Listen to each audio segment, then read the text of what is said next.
Okay, greetings, brothers and sisters. So I had kind of a big old breakthrough.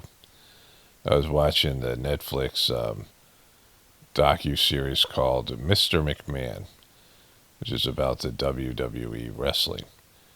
And there was a term that was given, just a lot of information there that tells you everything you need to know about this whole Trump debacle and the fake shooting and all the rest of it. There he is with this big old maxi pad on his ear. This is an older video where I covered the um, the convention, which I'll show you. This is the convention's like uh, WrestleMania, right? And this is well. Let me first show you this.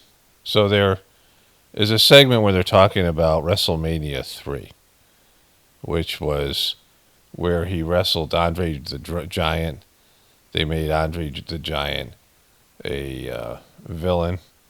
I forget what they call the villains there. They call the good guys the heroes the baby faces, and the villains are called heels, right? So they call the baby faces the villains, the heels the heroes the baby faces. And Andre the Giant always had been the hero, like a baby face, even though you can't see. And he wrestled Hulk Hogan, and they made up a bunch of lies about it. The lies included that they never had wrestled before, which they had.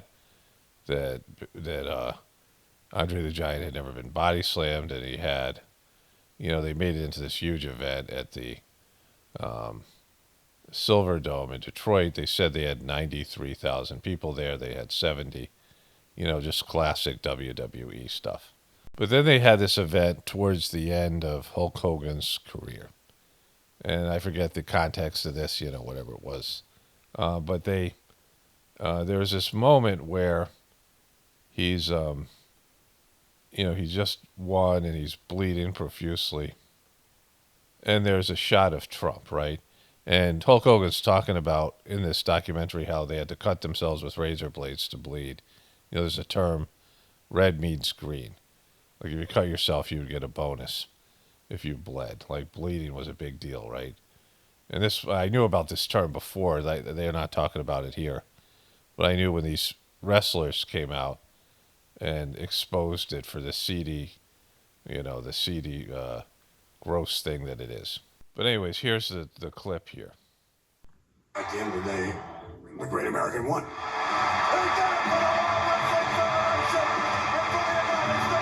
So this was WrestleMania 7.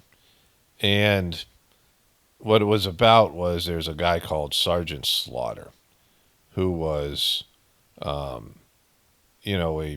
popular ex-military, because the military, it's all patriotic and all the rest. But they turned him from a babyface to a heel because the Iraq War was going on. Hulk Hogan's star was fading. People weren't into him as much. They loved him, and we'll get into that bit. I kind of forgot about all that stuff. The time that he was with Mr. T, and they had the first WrestleMania, and they were making tons of money, and Vince McMahon bet all this, put his house, mortgaged his house and things like this to make that WrestleMania happen, and it was like a huge risk, but it paid off with these epic events that were lapped up by all these people, right? And so, as of WrestleMania 7, 7 years later, Hulk Hogan's fading his popularity. People are tired of that narrative. And they got rid of him for a little while. They had the Ultimate Warrior, who apparently nobody liked in the wrestling world, and he didn't have the charisma or whatever it was. And so they brought in the Sergeant Slaughter, who turns out to be a Iraqi sympathizer, right when Iraq was, right before the first Gulf War. So Vince McMahon is playing off this, the propaganda that's being pushed out there about Iraq. If you guys remember that time, those of you guys who were alive during that time, that there was all this propaganda about Iraq because they wanted to go in and invade Iraq. Iraq invaded Kuwait, and we had the first Gulf War, which was really successful. But before that, there was all this. They were building that up for the narrative that was going to just be displayed, right? But when the Gulf War hit, it just made it a little bit too gross. And Bob Costas, who had been a part of it, because he liked the pageantry and all of it, he left. He left WWE over this narrative. Like it was just too greasy, right? It was getting too slimy. But there's Donald J. Trump right on front row center in Los Angeles, California, a guy who, I mean, I thought this was in Madison Square Garden. And he's smiling like a little kid. And Hulk Hogan's, got this fake blood streaming down his face as he beats this guy who changed from a American hero, a military man, into an Iraqi sympathizer. And wrestling kind of jumped the shark at that point. That wrestling, like the whole thing, it just got too greasy. A lot of people were upset by the politicizing of the narrative, and it was just so wrong and sucky on every level. But there's Trump, like a little kid, who's all hyped up about the thing, right? And he's watching him bleed, right? And so later on, I figured out, or I came across, people told me that he was a part of this when the event first happened, when Trump was first shot. I said this looks totally WWE, WWF, what I would have known it as, years and years ago. How fake it was, right? And the fake blood and the whole thing. And I have limited association. Even as a little kid, I always thought this was goofy. The wrestling, I really never, I didn't really like it. My friends, got into it a little bit over the years. I was aware of it, but I turned it on. I just couldn't watch it. It was just so stupid. It was for stupid people. It was just really, really remedial. But when I saw the shooting event, that's what guys remember. That's what I said. I called it that, and I had no idea the convention. First I didn't even know the convention was like a day or two away. I'm like, oh my God, this is leading right into the convention. They're going to roll him out, and I told you exactly what's going to happen. They're going to roll him out. He's going to have a bandage on his ear. They're going to do the fight, fight, fight, and the patriotic stuff. They're going to play that song. I mean, I predicted exactly what they did at the convention, right? And they said that they were going to have Trump was going to have a more like sort of a kumbaya moment where he was going to say we can't have negativity in politics, and he was going to back off Biden. He wasn't going to be so name calling and negative and hostile like he is, right? All the Twitter wars he has, and that people are going to be shocked by his speech. And one guy who was a pundit who was he was on CNN, but he was connected to the Trump campaign. Said the speech he's going to give is going to blow you away. And Trump got up and gave the speech and said he was going to do that, but then 12 hours later he, said they're trying to shoot me, and he went all negative, right? Which I knew was going to happen because I knew he wasn't going to be able to contain himself from his being a Trump. And so you can see here from the WWE thing, this event, that Trump loved the blood. You very seldom see Trump smile, but here he is in the front row. And then later on, I showed you clips of this. He slaps Vince McMahon, and there's these whole moments, right? They even show you in the beginning of the Netflix doc him slapping Vince McMahon. And so he participated as one of these actors, one of these baby faces, and Vince McMahon was the heel, and he participated in this. Trump did, and he was really into it. And so you could see the fake blood and how that would appeal to him, and the fight, fight, fight, and these patriotic moments, right?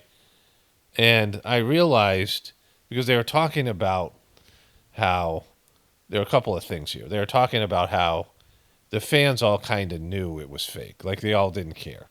They just like to play along. They like these narratives and these remedial, patriotic type of the way these things played out, the storylines and things. They liked it. The pro America stuff, all the stuff that Trump's pushing, and Trump loves it. Like he wanted to be a part of it.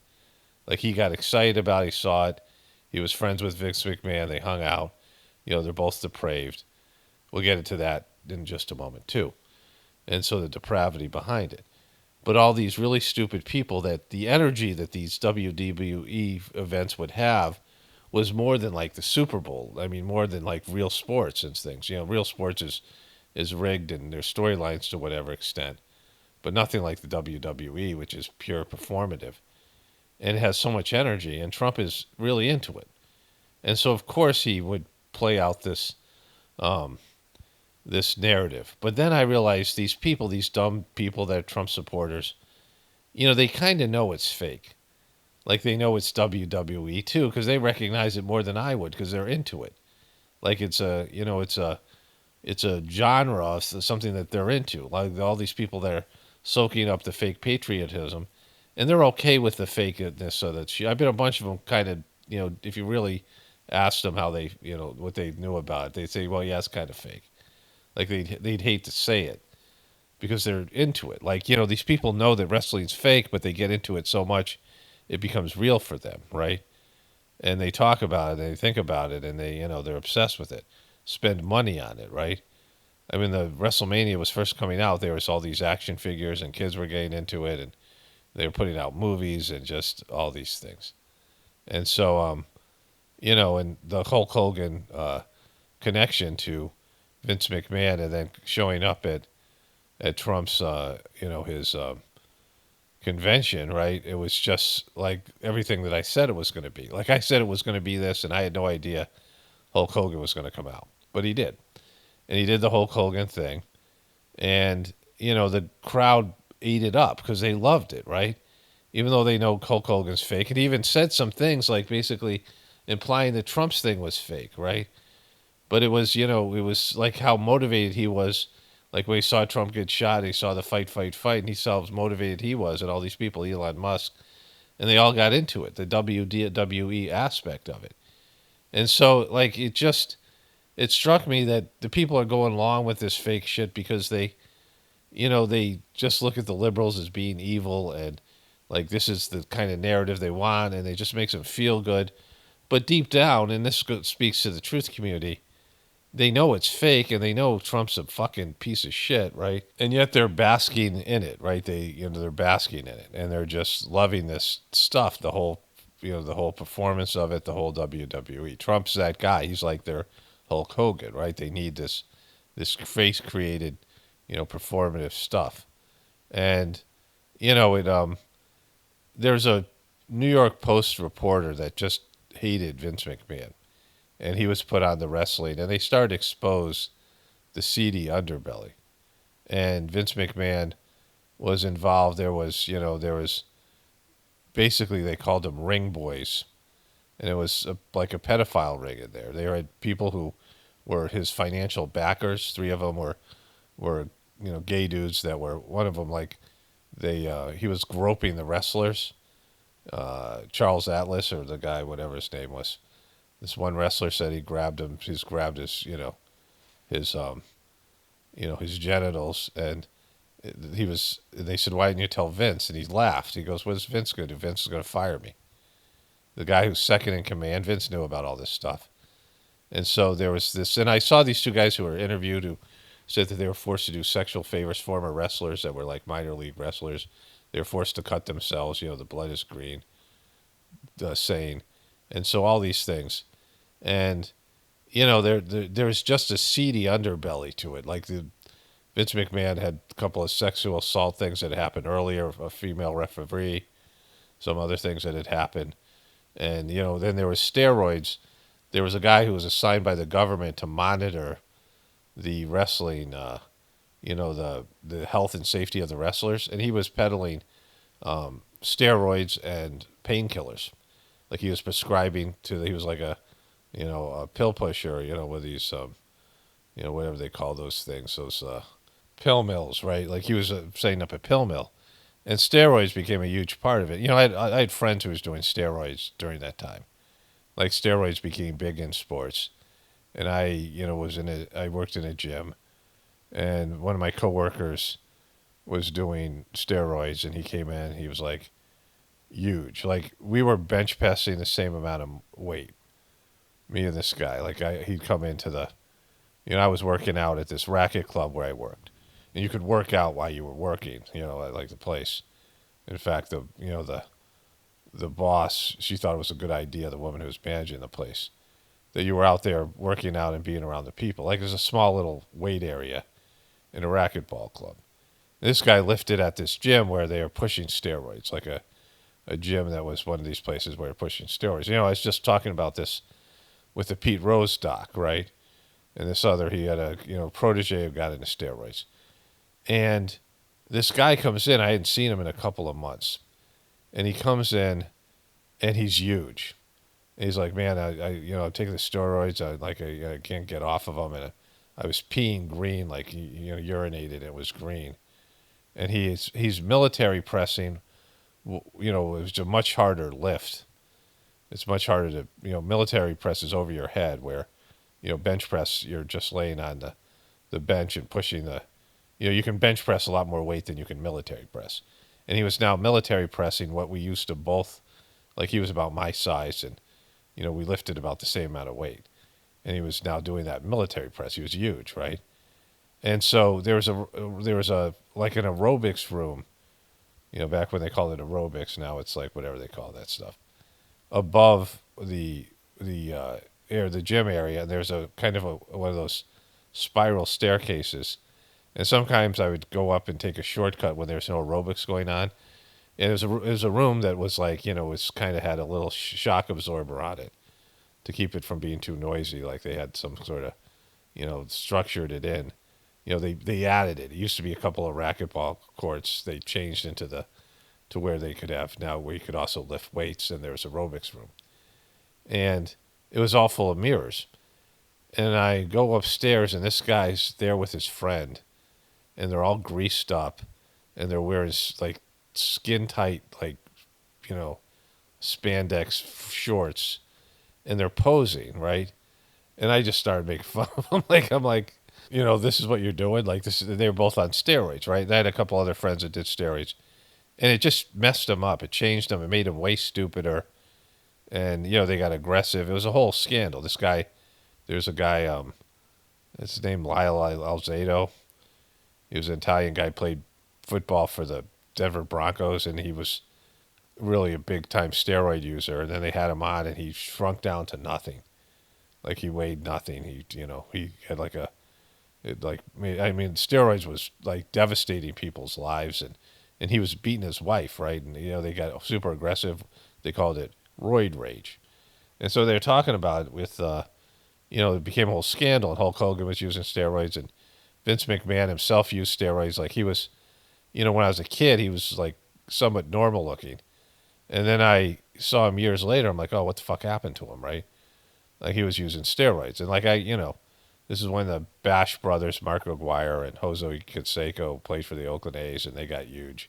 Baseball was having problems with it. And Vince McMahon was charged federally. And Hulk Hogan, who had now split and gone to TNT, was it was testified against him. None of this stuff I knew, right? And so Trump was, linked up to this whole thing. Trump and Vince McMahon and this whole, he was into it. And he likes the performative aspect of it, and that's what they did with this event. I don't know how they sold it to the Secret Service and what, the people got out of it. But there was this interesting term that was presented. And so there was a time where Ted Turner, the scumbag who runs CNN, he and you think about him running CNN, but also his own fake Nitro wrestling, right? Like he has his own his own brand of wrestling, which is he put it on TNT, and it was competing with Vince McMahon's, and he was trying to take over Vince McMahon's, and he had more money to pay these guys, and he didn't work them as hard, and so they all started to go over to him, Hulk Hogan and some of these other guys. And there's a few guys that, I kind of heard of their names, and they were leaving. And they were like heels, and there were some guys who were staying with Vince McMahon. And they all came out, and they were sort of celebrating in the ring. Like they were, taking down the fourth wall and hugging each other because they all hung out. And they were friends. And Vince McMahon said the rest of the wrestlers were pissed. A lot of them were pissed. And they all talked about I think it's in the third episode, that there's this thing called kayfabe. kfabe. It's a term used in professional wrestling to describe the act of portraying staged events as real. And you were never supposed to break the kayfabe. Kayfabe is an unspoken agreement between the wrestlers and the fans to pretend that wrestling events, characters, and stories are genuine. Wrestlers will go to great lengths to avoid breaking the kayfabe. And so the wrestlers and the fans everyone's in agreement that this thing's fake, but we're not going to say it's fake. We're just going to pretend it's real, which is what's happening with Trump, right? It's a whole kayfabe, and these guys broke the kayfabe thing, and everybody's pissed at them because they've, violated there's such a seedy, gross. I mean, it has human trafficking elements. It has drug use. These guys they used to work like every day. They worked like 360 days a year. They were out wrestling. Like Vince McMahon was a slave driver. He was a workaholic, and they were just the whole thing was so icky. Like that doctor for Vince McMahon, the guy he was federally indicted. It was like the doctor that was sexually abusing those girls for the gymnastics, right? There's just an ickiness to it, right? The whole thing is just gross. Vince McMahon is gross. His face is gross. Everything about him. They lie about everything, and they have this rule, this kayfabe rule, and that's what's happening with Trump and his supporters. This kayfabe, where they know it's fake and he knows it's fake, but they won't even talk about it, right? And it just, like all these truthers, like people who present information like they're pulling down the veil, like they're showing you the truth, and they're at least showing you, these things aren't true, that these things are fake or whatever. And they've gone along with the Trump thing because of this wishful thinking and this whole energy and the whole whatever. All these people, Elon Musk and the Young Turks and Mark Zuckerberg calling Trump's thing badass, the whole ketchup gate. And it's just, the whole blood aspect of it and how WWE it is. And it's just so greasy. The whole thing, the lies and deceptions. And so it just occurred to me that most people in the truth community are not truth seekers. That's the bottom line. Like there's very few real truth seekers out there that want the unvarnished truth. Everybody wants some sort of an illusion, right? Everybody wants, there's that Cypher character in the first Matrix movie who wants to be put back in the Matrix. He goes and takes the blue pill because life outside the Matrix is not nearly as good. He wants to be put back in the illusion because it's so much more enjoyable. So he betrays the heroes of the movie, right? Because it's, like he can't stand the truth. He can't stand reality as it is, right? And, I know on a spiritual level, in the Sajmarg meditation that I do, the goal is reality, right? God realization, where you see the world, you see the universe the way it is, and it's not that you're seeking truth, you're seeking God. But when you seek God, all the veils, all the illusions, all your egotistical illusions, all the material illusions fade, and you see things from the divine perspective. And the first master of the system, he's kind of this guy Lology. He was kind of a mystery in different ways. He didn't have an organization. People just came to his house. At the end of his life, he had 200 people, and he didn't write, and he had these things. He wrote essays and things, but nothing that was like a book. There's only a few pictures that exist because he died in the early 1900s, and so his successor Babaji, Lalaji died before Babaji had reached his full spiritual goal, but they intercommuned and things. But anyways, in the Sajmark tradition, the master is a guide who helps you along your spiritual path and guides you to this goal of Layavasta, which is, where God merges into you or you merge into God and you reach your full spiritual potential. And when this happened to Babaji, he was put in what's called the central region. And he said to Lalaji, this is it? like this is it? This is what I've been working for? He said, this is what, your honor and myself have been working for, like called, it was your honor, which is kind of interesting. And Lalaji said, well, if this condition is so meaningless, let me withdraw it from you. And he said, no, I would rather die. And so the definition of this condition, the central region, something that's subtle and underwhelming in terms of its experience, but something that you would never give up, right? That was, that you would rather die than with have this condition withdrawn. And there's another piece. There's two other things I would want to say about this. So in the Mahabharata, there's these two. There's the soul of Vishnu. Vishnu is the cosmic functionary that's in charge of the preservation aspect, right? There's creation, destruction, and preservation. And Vishnu is the cosmic functionary in charge of that. And Vishnu also often comes down as like two different parts. His ego is called Nara, and his divine essence, his soul is called Narayana. And they incarnate as two different people. In the case of the Mahabharata, it's Krishna and Arjuna. Krishna is the divine, his soul, and Arjuna is his ego.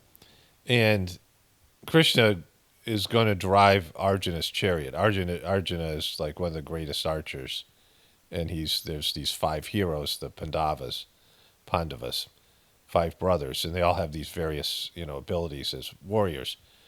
And Arjuna has to kill his teachers, his uncle, who's like this beloved saintly figure, because they're on the other side. They're on the wrong side, but because all these dharma and all these rules and stuff, they have to fight for the kingdom, even though they're on the wrong.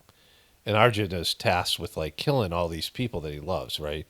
And they're about to have the battles is about to take place, and he throws down his bow and his arrows, and they have the ability to charge these arrows with like make them into nuclear weapons and things. Like that's part of the storyline. Like they had access to nuclear weapons over 5,000 years ago, and so he throws down his bow and arrows. He says, "I can't do it." And so Krishna says, "All right, I'm going to show you my divine self." And he opens up and he shows him like what he is as a soul, because it's his soul. He's showing Arjuna his own soul, and all the things he's done, and time, and people dying, and like he's just this like massive, wars, and just all the things that he's done, not just on planet Earth but universally. And Arjuna like falls on his knees and is like fucking overwhelmed, and he goes, "Okay, I'll do whatever you tell me. Just don't ever show me that again," right? Don't show me my true nature. Don't show me what my soul is. Don't show me, what you are, like is what I am as a spiritual, capacity and all these things. There's that clip from Oppenheimer talking about this. If you've seen it, I've shown it. I'm not going to show it here. I guess I can show it here. When he says, "I have become death," right? And Oppenheimer butchers this, butchers the story of Krishna and Arjuna. But when Oppenheimer, well, here I'll just show you the clip here. We knew the world would not be the same. Few people laughed. Few people cried. Most people were silent. I remembered the line from the Hindu scripture, the Bhagavad Gita. Vishnu is trying to persuade the prince that he should do his duty, and to impress him takes on his multi-armed form and says, "Now I am become death, the destroyer of worlds." I suppose we all thought that one way or another.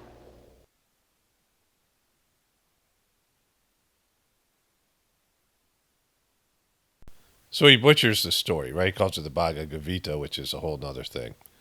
And I'm not going to get into that, right? But, this idea that Arjuna couldn't see his soul, couldn't see his own soul. His own soul and his nature of his soul scared him. He said, "Just don't show me that again," right?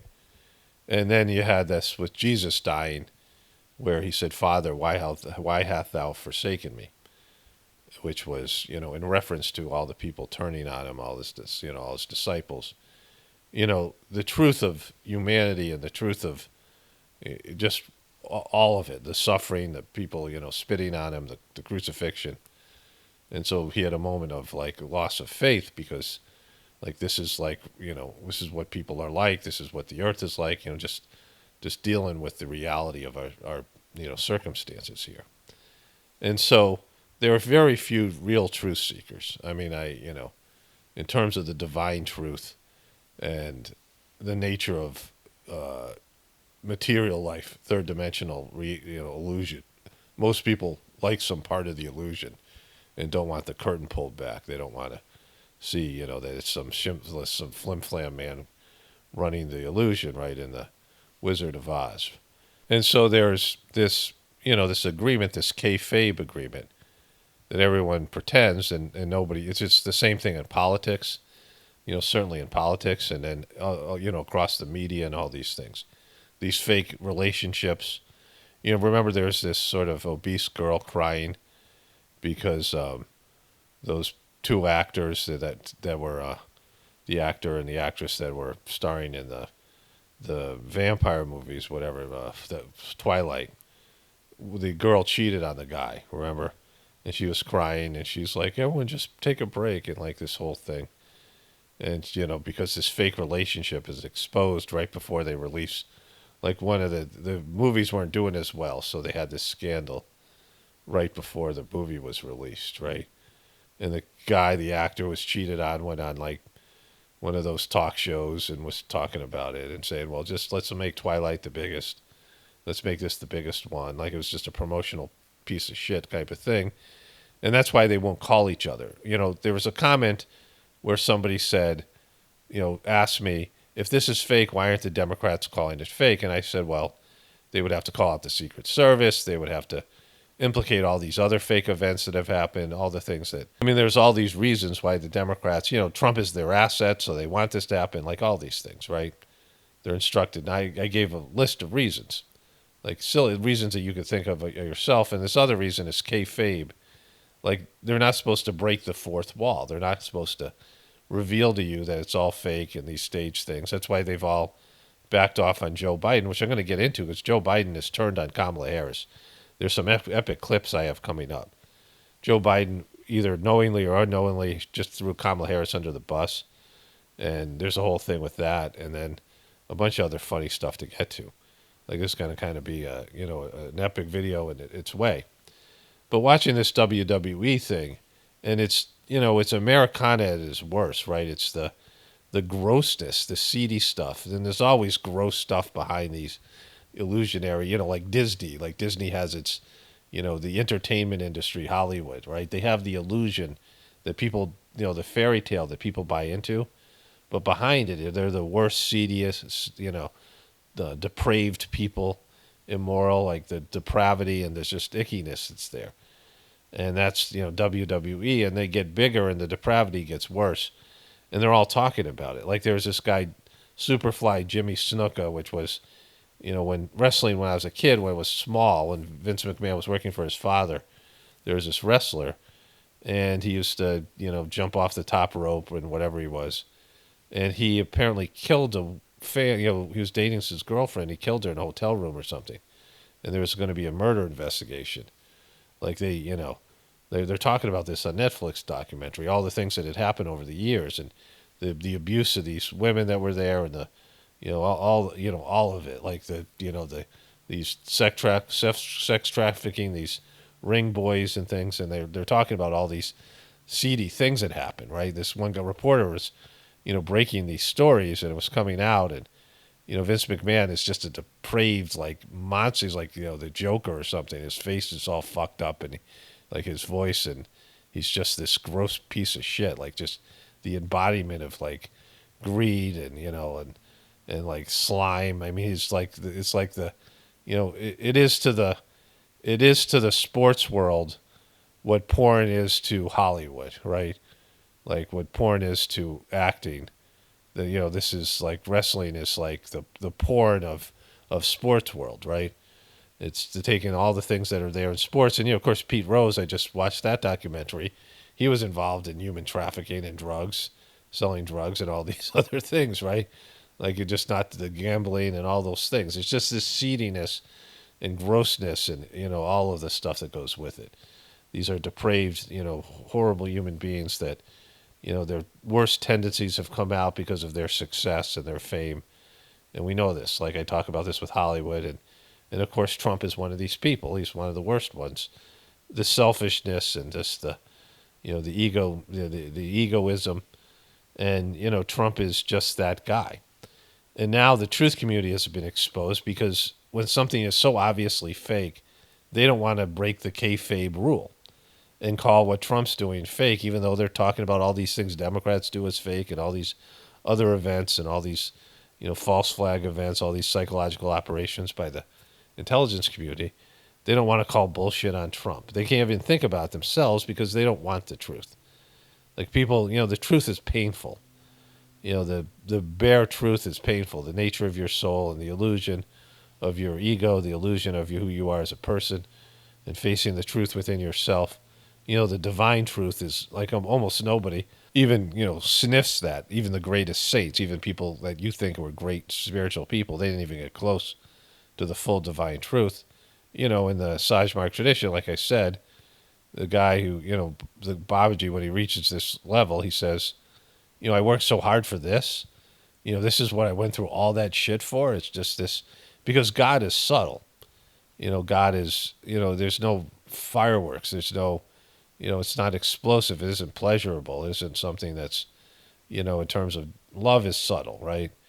And so it's not, people have it. It feels great, but it's, there's lots of things that more alluring than love. There's lots of things that have more explosive, they're more dynamic, that has more raw emotion. Love is subtle, love is mature, love is wise, right? Love is serene, right? There's that song from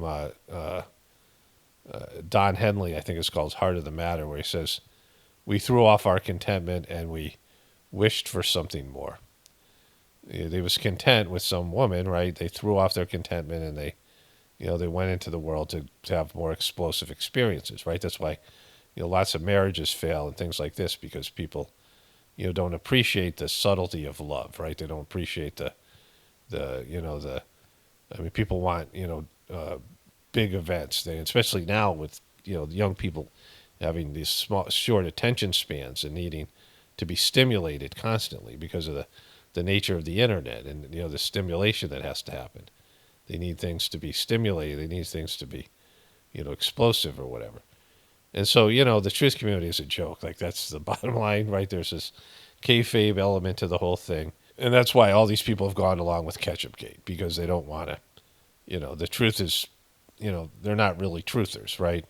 I mean, whatever a truther is a truth seeker, you have to seek the truth even when it's painful, even when it's, when you find out the truth, you're like, oh fuck, we're screwed, and this is bad. We're in a bad situation, right?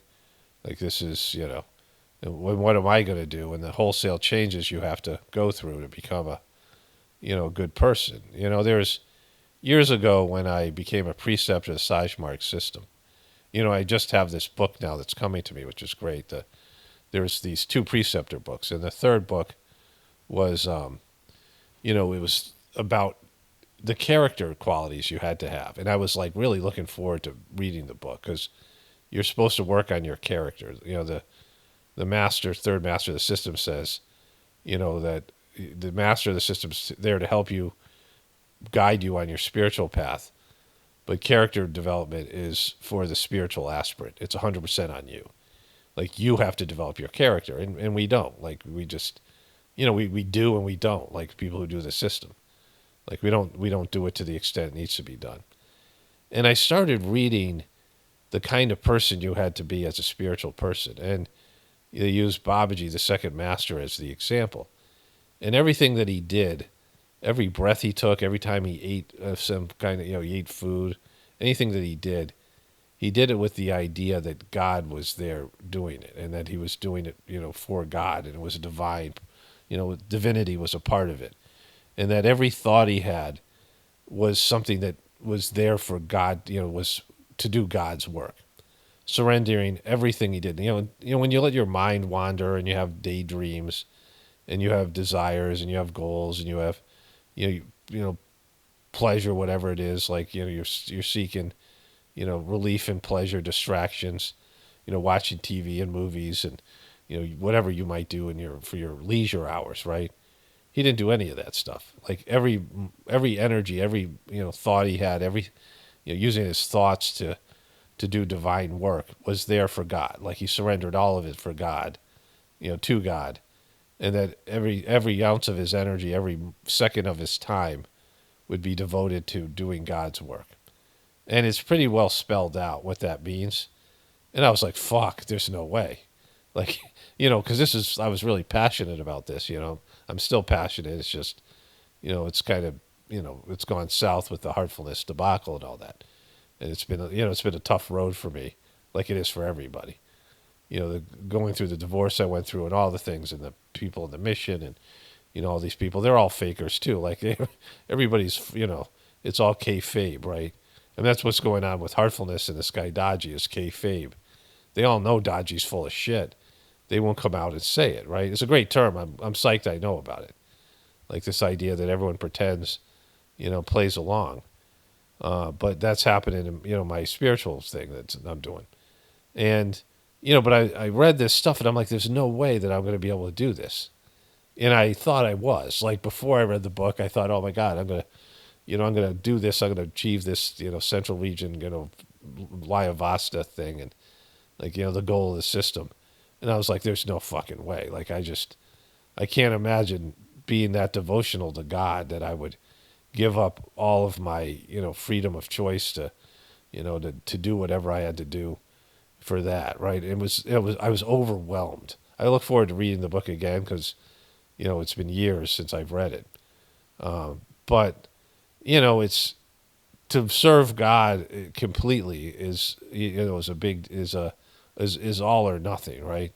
I mean, I shouldn't say that because you start off with anything, you do a little bit, right? And you do a little bit of work for God, and God convinces you, wow, this is actually working good. This is good for me, and you do a little bit more, and then eventually, everything is God, right? And so, when everything becomes God, and that you think of nothing else but being a conduit for God's work, and everybody that comes to you, you're like, how can I help this person? How can I be a conduit for God for this person? And that you're doing that. Some of the people are just unlikable. You don't like them. They're icky, as their egos and human beings. And you have to look past that and look at their souls and see how you can, help them, even though they don't want to help themselves, even though they're self-sabotaging. I mean, this is what the masters of the system had to go through. Every saint struggles with this. Father, why hast thou forsaken me, right? The reason Jesus said it is because people suck and everybody turned on him. He did all this work for these people and, he showed them miracles. He showed them all these things, and they were into him and they were following him and they were like, oh, fuck you. They just turned on him. His disciples, 3 of them out and out. One denied him, one doubted him, and one betrayed him. So there's just that element. Like that's what happens. People will let you down and, they're just, people will fall short and, you just start forgetting that you're there to serve God and you start thinking that you're there to serve them and you start basking in the glow of their adoration for you. People start adoring you. And then one day they just like turn on you because like you've, whatever the reason is, usually because it's too much for them. Like they realize what I realized that, to serve God is, at the ultimate level is beyond most of our ability to even imagine doing that, where you just are devoted and serving God and you're not thinking about yourself at all. Your ego's minimized, your ego's desires for, pleasure and whatever your ego desires, whatever your, your personal enjoyment, whatever your free time, whatever your, things that are just about you and, your interests in things, you have to go and you just have to devote yourself 100%, every second to doing God's work and being a conduit for God. It's a little bit much for people to even think about, but never mind, work towards. But, you start off doing a little bit and then you work towards it. But this is where you're getting into this idea of divine truth, right? Because the divine truth is your ego is, a lot of bad choices and a lot of, personal preferences and and a lot of things that, like people have these shared agreements in relationships, and let's not tell the truth about each other and these type of things, right? Let's not talk about our flaws and these things and just pretend, and like that's all human. Human relationships are about that. People don't want to admit the truth of what's going on. So I'm going to end with this one clip, this voiceover with this one clip. It's from the movie, I think it's called something triple something. It's a Ben Affleck movie. He's not really the main character, but he's the guy in charge of. He was the commander, whatever his rank in the military. Of these guys who are now like elite level soldiers, who are now, they're just civilians all struggling. And one of his soldiers come to him and says, this guy wants to kill this drug dealer because he's done all. This guy's working with all the people, like these poor people that this drug dealer is hurting. And this drug dealer has a house that is the walls are stored with money. The whole house is filled with money. And he proposes they go kill the guy and take all his money. And Ben Affleck says, let's not look at ourselves as heroes. We're going to commit one murder. We're going to commit one robbery. Let me just show you the clip here. Make no mistake about it. What we are about to do is criminal. We do not have the flag on our shoulders, and no amount of bullshit that we tell ourselves is going to change that. If we do our job right, we will be committing one murder and one armed robbery. I like the scene because, it's a moment of truth. I've talked about this working as a counselor. I had a master's degree in counseling. I work with teenage sex offenders and this, assault cycle. And, I learned through this process that, in every victim there's an abuser, and every abuser there's a victim. And there's always this victim stance why people excuse their bad behavior, right? The liberals are destroying the world, so anything that Trump does is okay. Any behavior that he engages in that's low life behavior is okay. And if you call him out on it, you're someone with Trump derangement syndrome, this cult-like attitude. And so they excuse Trump's horrible behaviors, their own horrible behaviors on the internet. People, oh, you're bad, you're a shill, so I get to treat you like a piece of shit, and make up things or whatever, slander. Just like anything that I say is justified, even if it's wrong, to get you, right? That's what both sides think. That's what the Democrats think. That Trump is so evil that we can cheat and do undemocratic things, rig elections, and do these things to get rid of Trump, and run these psychological operations, and it's all okay. In fact, one Democrat admitted this. One, influential Democratic donor said, yeah, we all know it was rigged. We all know it was, all these things that we did were wrong. But it's justified because Trump is like, if you're going to stop like a Hitler, then, he's comparing Trump to one of these, horrible people, and the Republicans think if you're going to stop the Antichrist and demonic stuff, it's okay. Your behaviors are justified. And you make excuses, and you don't name what you're doing, right? When people are doing wrong things, they don't name what they're doing. We're about to commit a crime. We're about to rob somebody. We're about to murder somebody. They don't say it, right? They frame it in some other, way of like, oh, they deserve it, whatever it is, right? Whatever way they think about it in their own minds, but they don't admit to what they're doing. They don't, they say their name, right? They don't really say the name. They don't list what they're doing like they did, Ben Affleck did in this scene, right, where he's saying we're going to commit one robbery and we're going to commit one murder. Like that's what you're doing, regardless of who it is you're robbing or who you are murdering. That's what the act is, right? It's a criminal act. It's a one of these. Just same thing with abortion, right? You don't say you're going to kill a fetus, all these things, and then on the other side, the pro-lifers. Yeah, you're preventing somebody from getting an abortion, but are you going to help that single mom take care of her kids, right? Like it's that's a young woman who's not in a situation where the man's not taking responsibility for the baby and, whatever. So it's like, the truth of things, right? Like just the cold, like get beyond all the bullshit and all the rationalizations that you tell yourself and just get to the truth. And, the truth community has been exposed now for a while. I mean, the QB's coming in, the flat earth bullshit, and all the other stuff that happened, and just the way people behave in the truth community, and the lack of any sort of personal responsibility, and fact checking oneself, and making a distinction between what's fact and what's fiction, and not talking about your personal bias, and not confronting your own hypocrisy, right? Which is running rampant in the truth community, just like it is in mainstream media. And so it's all kayfabe, right? It's all, we're all just agreeing to, people are all just agreeing to, keep up the illusion and not, get to the truth. People aren't really truth seekers. And so, something else has to happen or we're fucked, right? There has to be some sort of intervention, whether it's the collapse of the system, something has to happen where people, the walls have to come crumbling down. And I've said this before, because like where we are right now and where we need to be, there's no pathway where people are willing to do what they need to do to make things, to become and the kind of people that could generate an honest and decent system, right? The level of depravity that exists in our society is something that people like. They're into it, right? They don't want to give it up. Your egos don't want to give it up. Some piece of it, right? Some piece of the depravity. Anyway, so let's speaking of which, let's get into the Joe Biden Kamala Harris thing. And I got a whole thing to do on Red Lobster, which is I haven't seen the video yet, but I think it's going to be great. And so I should say this about kayfabe as we get into this other stuff here. It originated in the carnival acts, right? Those really seedy carnival acts, right? The horrible freaking magic acts and those shows and all that stuff. And so, it's just a gross thing, right?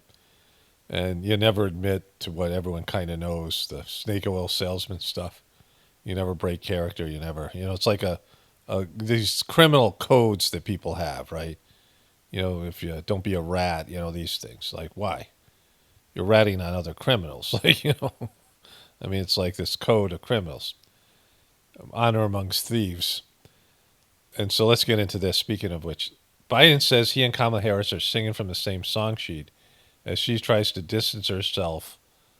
Biden says of Harris, she was a major player in everything that we've done. I'm going to show you the press conference thing. We'll get to that. Because it's even more than that. Because she was, I think in Wisconsin or Michigan, about to talk about the strike that was going on, right? The strike that's been semi-resolved for the dock workers, right? For the longshoremen. And he decides to just go out there and answer questions in the White House briefing room and like completely shitting on what she was about to do. And we'll get back to that in just a moment here. Disgruntled Joe Biden disappointed as Kamala Harris tries to distance from his record, report claims. And so this is, more of the same thing here. Joe Biden is disappointed how quickly his influence is dwindling as Vice President Kamala Harris is trying to move beyond him, according to an NBC News report. So Joe Biden, this is the press secretary. He hasn't been here in like years. Like he hasn't done something like this. When's the last time he's done something like this? Like I don't even know. And so he just shows up here. Hey, folks. They're all surprised. He just comes out, right? And Kamala Harris is having like an important event. And CNN was supposed to cover Kamala Harris's thing. But they end up covering this instead. My name's Joe Biden. Okay, he's got to have his moment, right? And he's bummed because he's been tossed to the curb. He's been kicked to the curb. Welcome, Mr. President. We've been waiting for you. Welcome to the swimming pool. This is great. Hey, look, Is Corn Pop there? Where's Corn Pop? folks, good afternoon. The past 2 days we've gotten some very good news about the American economy. Just yesterday, shipping carriers, after some discussion, an International Longshoremen Union came to an agreement to keep the ports in the East Coast and the Gulf ports open. So she was going to say this, right? Like she was going to be the one delivering this good news that she had accomplished something, they staved off, like she was going to act presidential. But now he's stomping on her speech, right? which she must be really upset about. So we'll get into that in a moment here. We averted what could have become a major crisis for the country, and a tentative agreement which includes record wage increases for dock workers and shows the importance of collective bargaining and represents, I think, critical progress toward a strong contract. I especially want to thank the carriers, the port operators, and the Longshoremen's Union for reaching this agreement. Okay, let's move on to where he's answering questions here. Authorized since the 30s to be able to spend. He's still reading here. We're also told inflation couldn't come down. Okay, so he's talking about the economy here and how great the economy is doing. We've created jobs every single month. The nation has now created 16 million jobs since I've come to office. More jobs okay, so let's created get in to a the single questions here. This hurricane is going to cost. It's going to cost a lot of money, and I'm going to probably have to ask the Congress. You didn't know what the storm was the other day. Before we leave, for more money to deal with some of those problems, but that remains to be seen. I'll take a few questions before I turn it over to. You pick out people. Okay. Yes, sir. Yes, sir. Go ahead, Josh. Thanks again for doing this, Mr. President. 2 questions. The first, Florida Senator Marco Rubio described today's jobs report as having fake numbers. What do you Whoa! Who talked about kayfabe, right? What? Whoa! make of that, and how worried are you that many Americans are hearing that the jobs numbers aren't real? Well, look, I'm going to be very careful here. Yeah, okay. I'll be careful. You be careful. I be careful. We'll be careful. If you notice, anything the MAGA Republicans don't like, they call fake. Boom. Slamming the MAGA Republicans. Anything. The job numbers are what the job numbers are. Fake. Real. Real. They're sincere. Sincere. What we are. And by the way, just look at how the EU talks about us, how they like to have an economy like ours. Just talk about the rest of the world looks at us and what we're doing.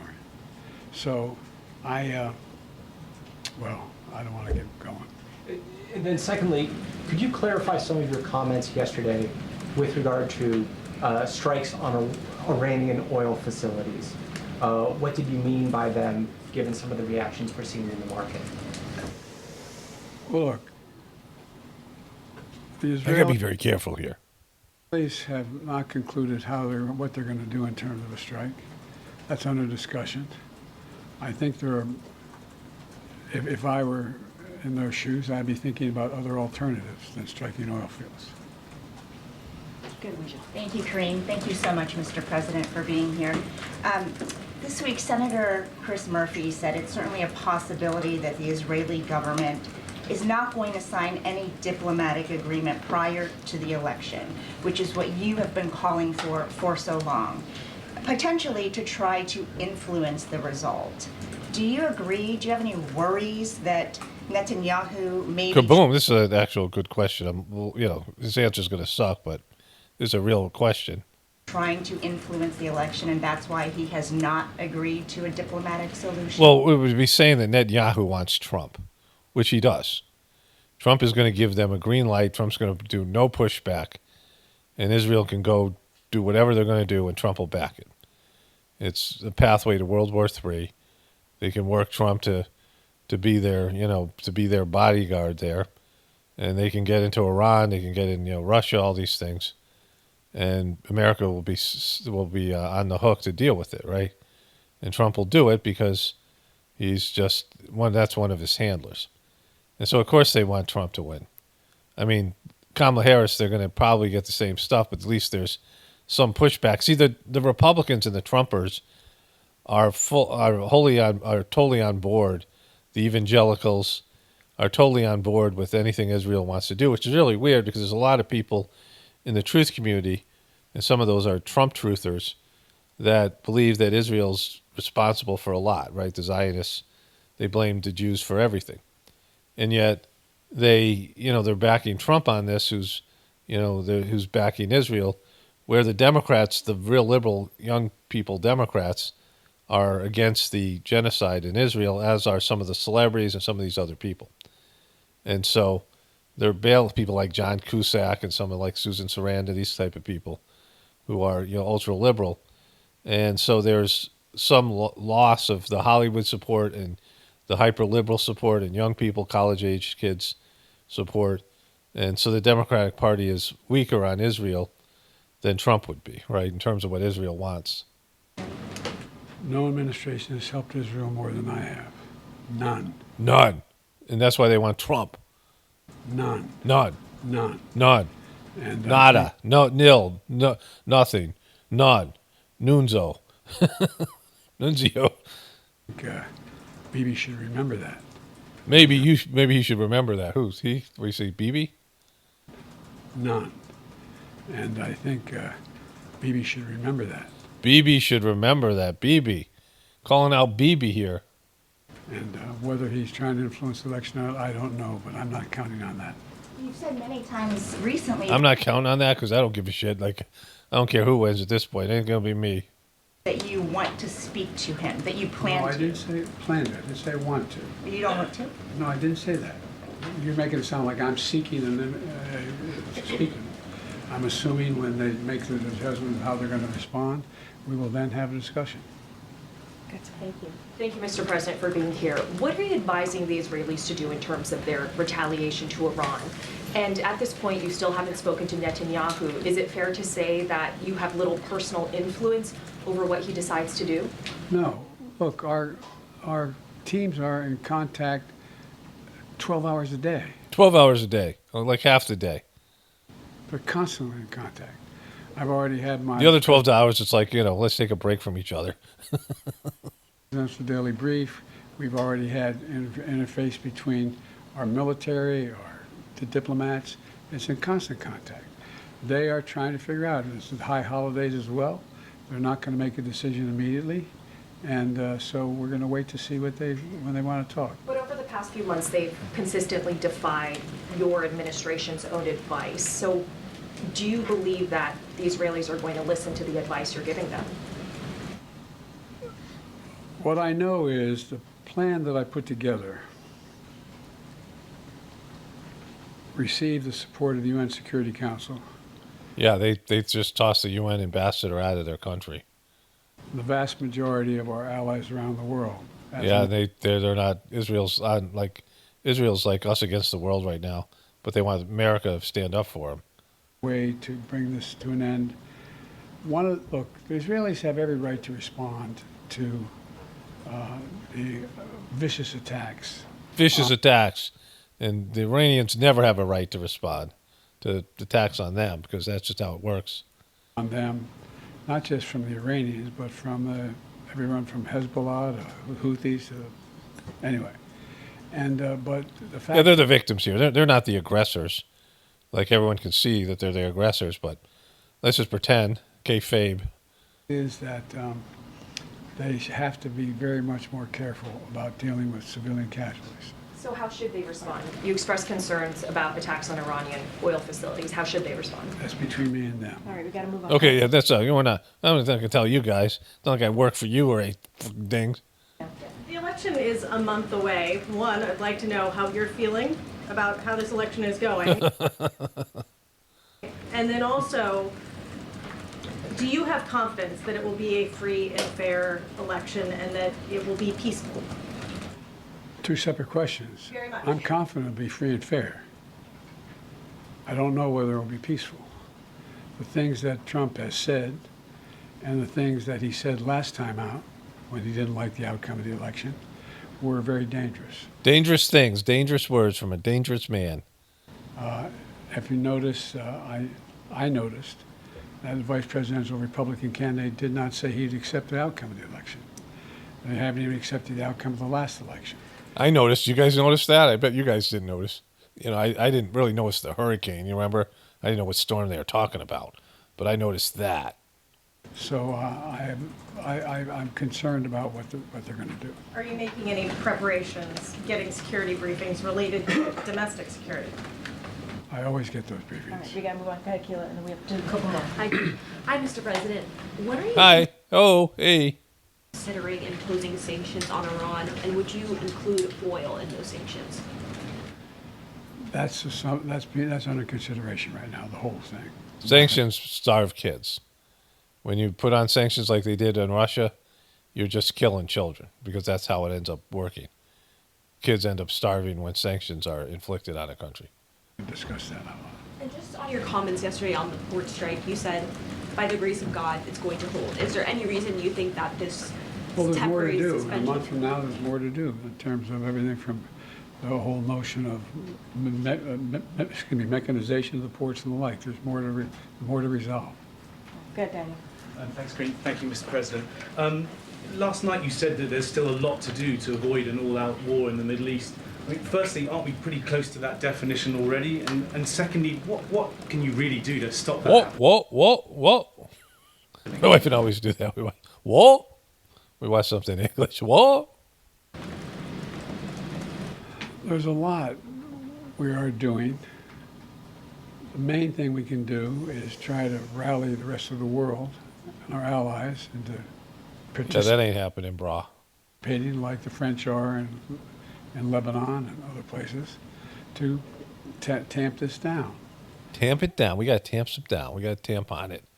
And but when you have proxies as irrational as Hezbollah and the Houthis, and it's a hard thing to determine. Good to lose. I gotta go. Okay, I know. I gotta go. I'm sorry. I just pooped myself. You told me I gotta go. I said I'd take a couple questions. We're just, and I'm senile as F. My medication's wearing off. All right, you're the last. I think she's increasing her credibility. You have to take some more. Toulouse, you're going to be the last one. Thank you, Mr. President. Thank you for spending some time here with us. There have obviously been a number of crises that the country has been facing over the past several days with the hurricane, with the port strike, with the situation in the Middle East. Can you talk about how your vice president, who is running for the presidency, has worked on these crises and what role she has played over the past several days? This is the big one here.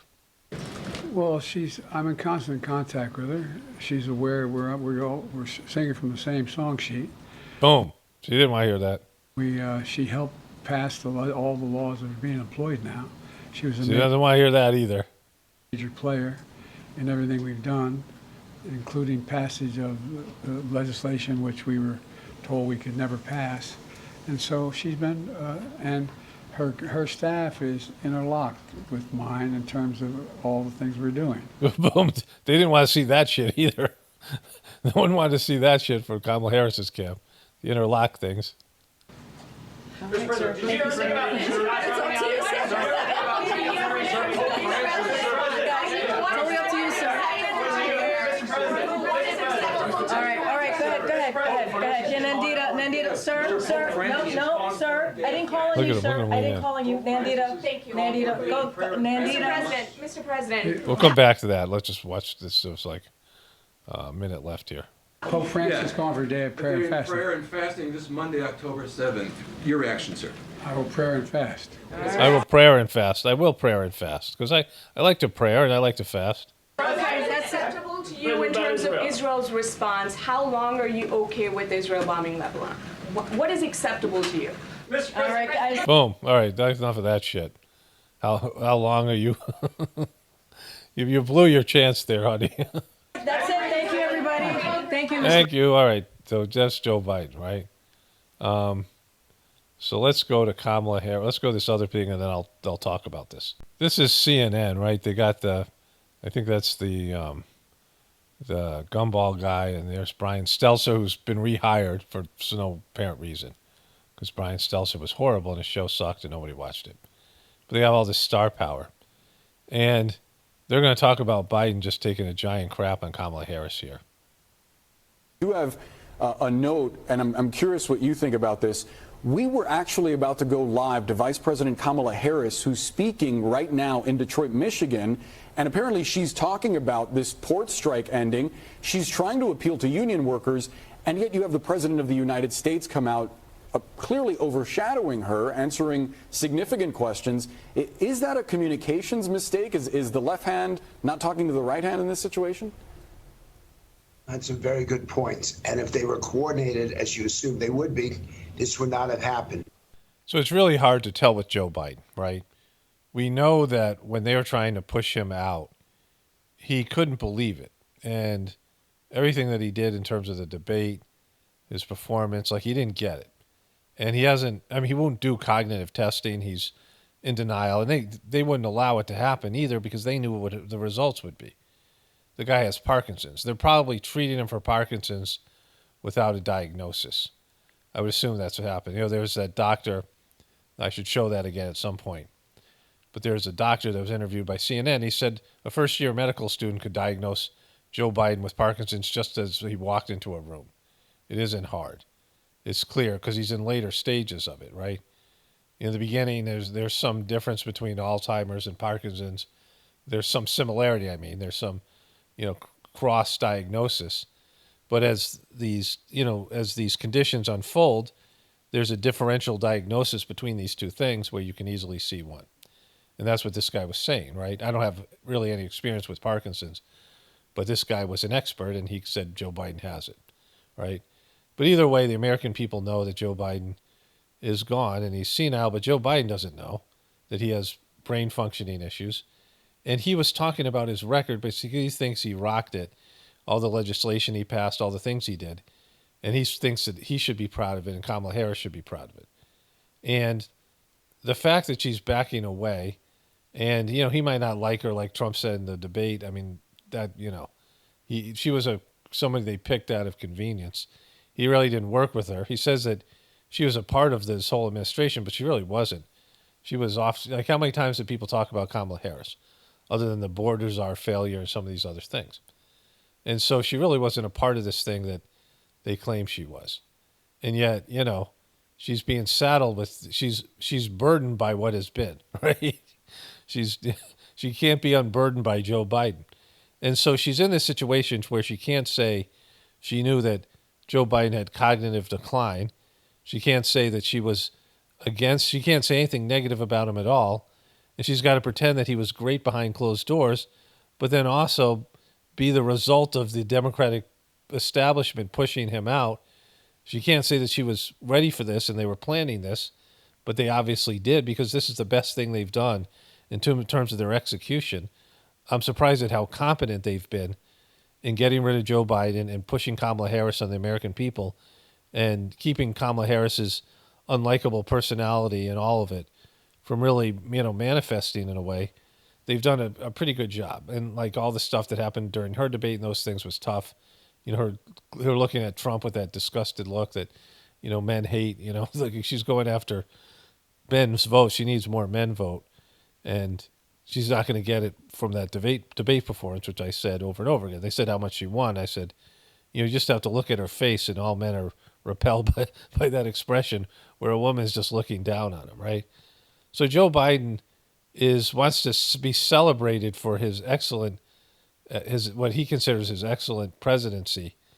But Kamala Harris has to run against him. She wants to be she's running as the change candidate, right? Turn the page, get rid of Donald Trump, even though Donald Trump isn't the incumbent, but Donald Trump has been looming over the Biden administration. And so she's trying to make it like she's the change candidate. She's the new, the fresh candidate. But she's, tied or saddled to Joe Biden's administration and all the bad things that people are upset about, which are the economy and immigration. And she's trying to, campaign away from him. She did the same thing with the guy, Willie Brown. After the guy got her multiple jobs and she was running for attorney general, she had to downplay her relationship with him and was actually criticizing him, throwing him under the bus a little bit so she could distance herself from him so people didn't realize, or wasn't embrace the story that she got on her knees and serviced the guy, and that's how she got where she was. And so she threw her mentor under the bus then, and she's doing this in a subtle way with Joe Biden without being able to do it outright.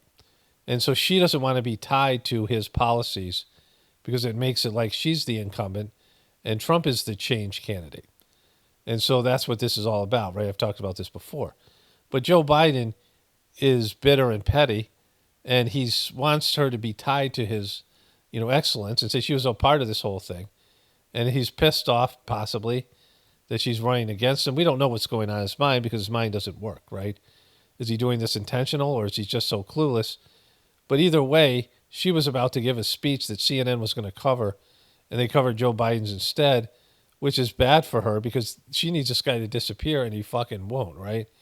And so division, like any idea that Joe Biden is not happy with the way he was treated by her, and if he figures it out that she and his people, because he said we have the same people, and so some of his people were behind his being outed.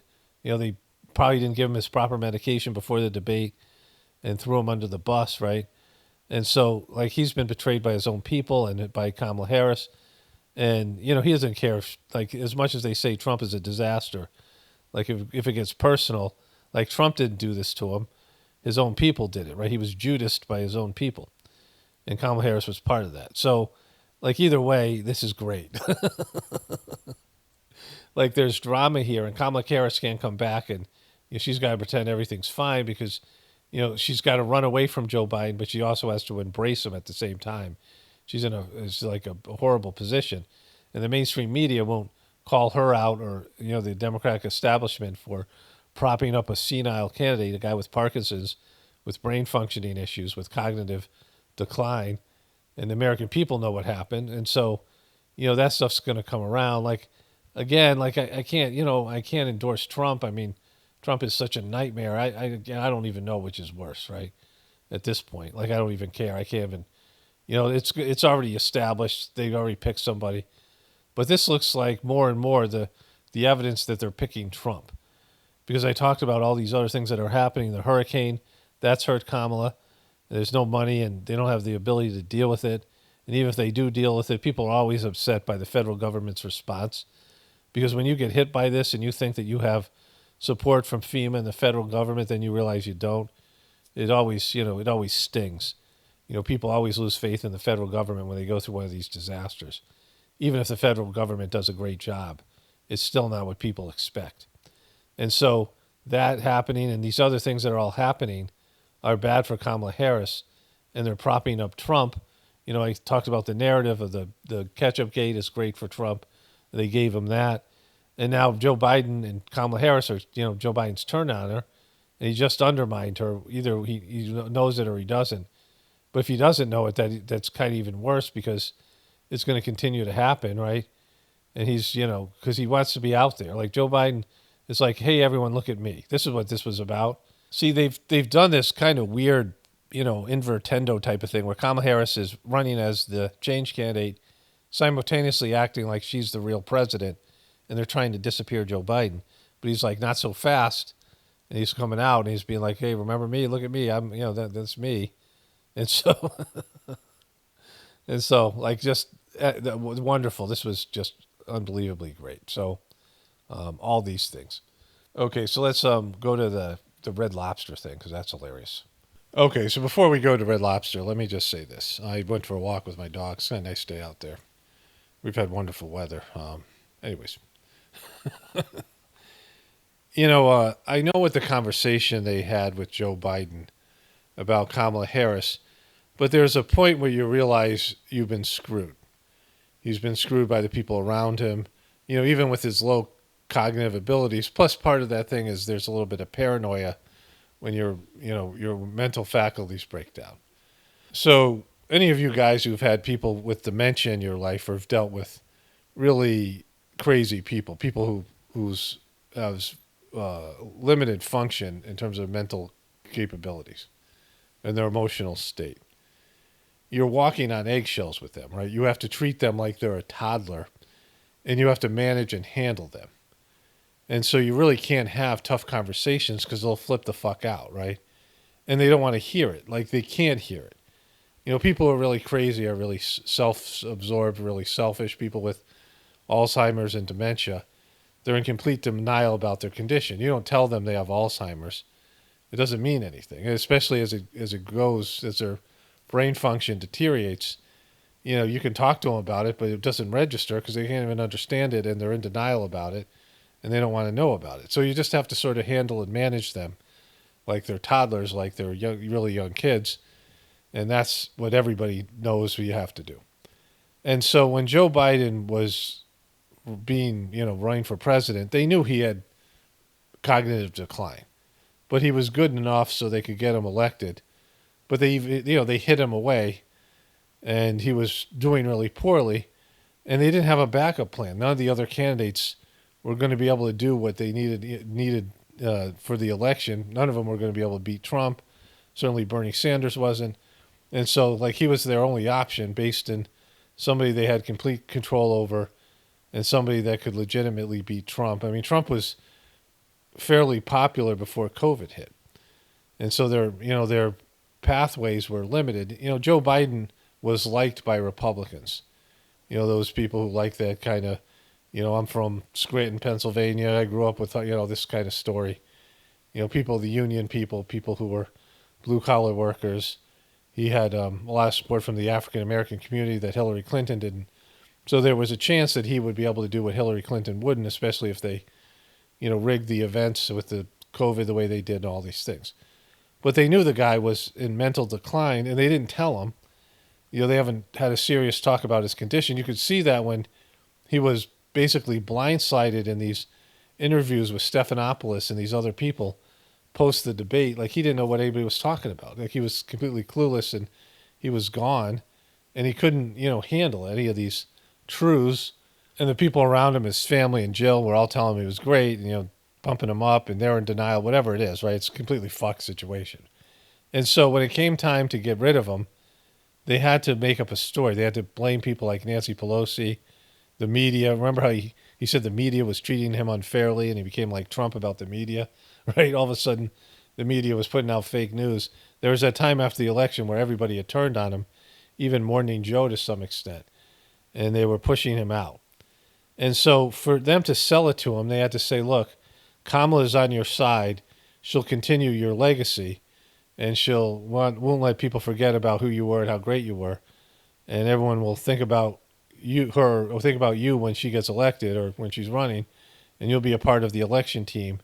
And she'll just run on your record, and it'll be the same thing. She's just, everyone's turned on you. There's nothing we can do with, and she doesn't want to do it, but she wants to be loyal to you, but she has no choice, and this is what's best for you. And they sold it to him in some framework like that she was going to run on his record and she was going to keep his legacy going. And so at some point, and again, he's not really watching the news, and we saw that around the debate. He didn't know what was going on. He wasn't watching the news. He wasn't listening to any of these opinions. He was literally blindsided by these questions. And when he got interviewed by George Stephanopoulos, remember, he didn't even know what people were upset about. He didn't know they didn't share the polls with him. He didn't know how bad it was. He didn't know how bad the American people's opinion of him was. He didn't know, he wasn't acknowledging the cognitive decline. And so they weren't going to tell him any of that shit. Then they couldn't. There was a part of the WWE thing where they had to get rid of champions who didn't want to go. First, there was this woman, and, there was this, Vince McMahon would say, all right, you're going to lose tonight. And most of the time, the person would say, okay. But with Andre the Giant, he had never lost. So he was going to lose for the first time against Hulk Hogan in WrestleMania 3. And Hulk Hogan said he went into the match not knowing whether he was supposed to lose or the other guy was. And that, it wasn't as scripted as some of the other ones because Andre the Giant didn't speak much, and he didn't indicate what he was going to do, right? But eventually he let Hulk Hogan pin him. But there was a woman who was champion, and I didn't hear of her. I didn't know who she was. And Vince McMahon said the woman wouldn't give up her belt. She wouldn't allow herself to be pinned so she could move on from the story. And so he quick counted her where she lifted her shoulder. I mean, the whole thing about pinning people is silly because it's like they do all this shit and then they pin, they have to pin the person like it's like regular, Greco-Roman wrestling that they have in the Olympics. But the other, he told the ref just to quick counter. And the ref quick counted her, and on 2, she was already up. Her shoulders were up, but he quick counted her anyway. And she stormed around the ring, and she fought. She wouldn't let the other girl take the belt, and she fought, and but she was out. Like Vince McMahon screwed her. And I had seen this thing before with Bret Hart. I didn't know much about wrestling then, but I saw this interview where he was going to go to Ted Turner. He was going to leave. I think they're going to cover it in the Netflix documentary. I haven't got to that far yet. But he was going to leave for Ted Turner, and he was going to leave as champion. And Vince McMahon wasn't going to let that happen, so he quick counted him, and he punched Vince McMahon in the face. And Ted Turner withdrew his offer, and so Bret Hart was like shit out of luck in terms of his, his wrestling career. But there's this idea of you have to get these people to go along and play along with it, and sometimes they don't, right? And Joe Biden was in this category. And so at some point, Joe Biden has probably realized they fucked him, that Kamala Harris wasn't on his side, that they had been planning this for some time. He doesn't get the cognitive decline. There's paranoia, like I said. There's these things that happen with, the mind as it falls apart. People start imagining things, and, there's a lot of anger and things that go with it. And they can't stop him to go into the news briefing. And maybe there's people behind him in his camp. They're like, fuck Kamala. Maybe his wife's like that, right? And so they can't stop him from going out and going to the White House press conference or whatever it is, news, whatever the thing that he just invaded, and stepping on Kamala's shit and, undermining her campaign messages and things. And so this could get really interesting. Like if he's feeling like this way about it and he's realizing that Kamala was behind this thing, or at least, his people were, and Kamala was fully on board with screwing him out of what he considers his, great presidency and his legacy, and that he could have won and beat Trump, and now she's doing what she's doing. So hopefully it is that, and he's just like, he has some more moments, and like this kind of, it'll just make the show more interesting, right? And they really can't come out and say he's senile because he's president, and they can't have that conversation with him. Like, yo, guess what? You're senile and you're fucking us and you're screwing it selfish, and they can't do that because that conversation could come out, and then they have to answer for all the cover up. They could say, for the past 3 years we've been carrying you, but you're not mentally fit. You have some sort of you have Parkinson's or whatever. And then for one, he can't even hear that, and two, that conversation can never happen because that would implicate them at basically pulling a fraud on the American people, and the presidency would never be the same, right? This is another kayfabe thing, right? Where they can't ever allow people to know what's going on behind the scenes. All right, let's get to the Red Lobster thing here. Okay, I wanted to cover this first, but then this other stuff happens. So, but without further ado, the Red Lobster Endless Shrimp CEO explains what went wrong. This is, without exaggeration, one of the most important companies in American history. Embattled restaurant chain Red Lobster has a new most important companies in American history. CEO and a steep climb ahead. There were certainly big mistakes made over the last few years. In the wake of bankruptcy this year, the chain is leaning on Damola Adamaleku. There's a lot of regulars. Formerly the CEO of P.F. Chang's, and just used to be in charge of P.F. Chang. Now he's gone to Red Lobster. 35 years old. When I took over P.F. Chang's, I was 30. So now I feel old. Yeah, 35. Ew. I feel experienced. Hey, how you doing? You bring the food out earlier. It was perfect. I appreciate it. So, how does this new CEO plan to save Red Lobster? We'll get the ultimate feast. We sat down for a chat over some, lobster. I've never had lobster on pizza. Well, you're about to try it. After ordering, we proceeded straight to the elephant, or shrimp, in the room. When you saw Endless Shrimp, what did you think? I said that's a very expensive product to give away endlessly. When you have... See, they underestimated the ability for average American people to shove free shrimp in their school holes, right? Like Red Lobster said, all right, let's have endless shrimp, and they couldn't believe how much shrimp that people could shove in their frickin' fat faces.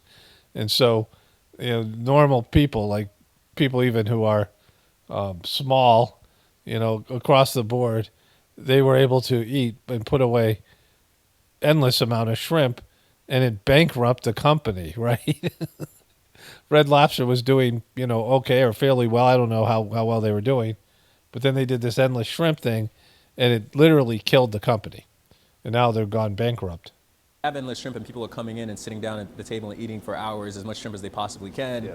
You stress out the kitchen, you stress out the servers, you stress out the host, people can't get a table. It creates a lot of chaos. And you saw. And so then people would stay there hours eating shrimp because, like, they didn't think people would just come in and eat, get their fill, and be like human beings. Like the golem-like gluttony that Americans are able to produce, they didn't compensate for that or figure that out. That people would sleep there, spend 8 hours at their table, wouldn't give up their table, and just sit there shoving shrimp in their ghoul hole. A lot of that. Are you glad that endless shrimp is done? Was that pretty crazy? Actually, yeah. Yeah. I was thinking. Food quality is very good at Red Lobster. It has been since its inception. Now, the menu's gotten too big, so we're going to reduce the menu, but in a very intelligent way. Do you think you guys might need to close more restaurants? We intend to be done closing restaurants and intend to grow from here. Grow from here? In terms of the... We're growing because of the endless shrimp thing. Business, right? There's going to be investments in the product that will take time. Okay, so the funny part was the endless shrimp. And so they had to fire their CEO, bring in a guy from P.F. Chang's to right the ship. And, I mean, I can't believe that they even thought that giving endless shrimp, a bottomless bowl of shrimp, and, they have shrimp in multiple capacities, right? I mean, the amount of different types of shrimp. Like I haven't gone.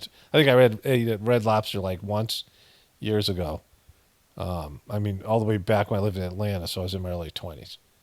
And so, but I know endless shrimp is a bad idea. Like anything like that that's endless, you got to understand how people abuse the privilege of having free shrimp. Okay, so today's Monday, October 7th. This video won't be out till Thursday. I'm getting ahead of the game here. And I'll just add things, if timely things, if they happen. That's my new format here. I get most of the video done. I'll just add things as stories develop. And now there's Hurricane Milton that's going to hit Florida late Wednesday night through Thursday morning, and then pass out to the Atlantic Ocean. It's supposed to be a Category 5 now, monster storm, maybe bigger than Helene. Mostly just the Florida region and some of the East Coast will experience something as it stands now. And I saw this, I turned on the news. I think I was exercising, maybe, I don't know, it was around 2 o'clock. And I'll show you this piece where they're talking about conspiracy theories, things that have been floated around the truth community about how FEMA's failing. And so let's go to this other clip first, though. I was looking for that other clip because I lost it, but I found it on YouTube, so that's good.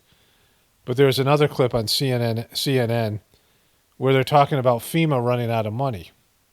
To Milton, but you got to remember, when they did the continuing resolution, they allocated about a quarter of the funding for the disaster relief fund going into next year. So initially it looks as though they have funding for the response. They definitely don't have money for recovery, and there's a lot of federal programs besides FEMA that are going to need additional funds. So if again, FEMA's watching that balance, they're talking to White House O&B, they're talking to the congressional appropriators, and they're all watching that level in the disaster relief fund. And if it gets down too low where it would start impacting response, I would expect Congress to come back and work on something immediately.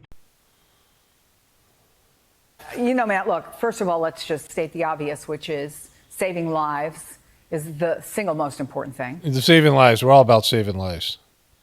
But storm response is a major test for government, period. In the final month before a presidential campaign, what are the potential stakes here, politically as well as for lives and property? Well, to reemphasize your first point, my heart goes out to all the people there. I'm a 90-year-old father who lives in Sarasota. Oh, my God, Jesus Christ, fuck. Just in Sarasota?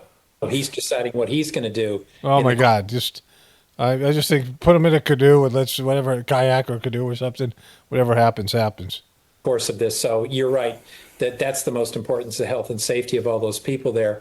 These are one of those things where it's hard to really truly guess what the political dynamic of this be, because it all depends, I think, on the response. The response to Helene, no matter what the internet rumors and lies have been, has been fairly good. The people have suffered, but the response by the fellow Internet rumors and lies. So this is what they're going to talk about here. So the thing is, in a political year, people are just going to make shit up. The Republicans, the opposing party, they're just going to do it. The Democrats would do the exact same thing. They'll take singular stories, singular places, the anomaly, and they'll exaggerate it. That's just what politicians going to do. But overall, like I said earlier, the federal government, any government's going to fail because they really can't do anything about these kind of level storms. They can't possibly compensate. They can't return your life to the way it was before. They ain't going to give you that much money. Your insurance company, all these things. You have to get flood insurance, which is astronomically expensive. People think they have hurricane insurance and that's going to cover this, but what it is flood insurance, which almost nobody has. Like it was something like 3% of the people got flood insurance because it's just too expensive. And so if you live in one of these areas, my parents, when I was going into high school and we moved into a more rural place, and we looked at this really nice house. It was like a Japanese style house. It had these cool doors where you push the door and it would pop open. Really nice, beautiful house. And it was relatively cheap for the kind of house it was. And it was because it was right next to a river, which I thought was incredible. I was like, oh my God, the river's right there. And it already had flooded 5 times. The house had mold damage. It was it really was unlivable. And it was going to flood again. Eventually it was going to be destroyed by, the river surges there, whatever it was, weren't as bad as any of these hurricanes, but if there's something like that, it'd be even worse, So that's what happens when you live in those areas. You live in an area that potentially could flood. Eventually it will flood. And once it does flood, it never goes back to the way it was.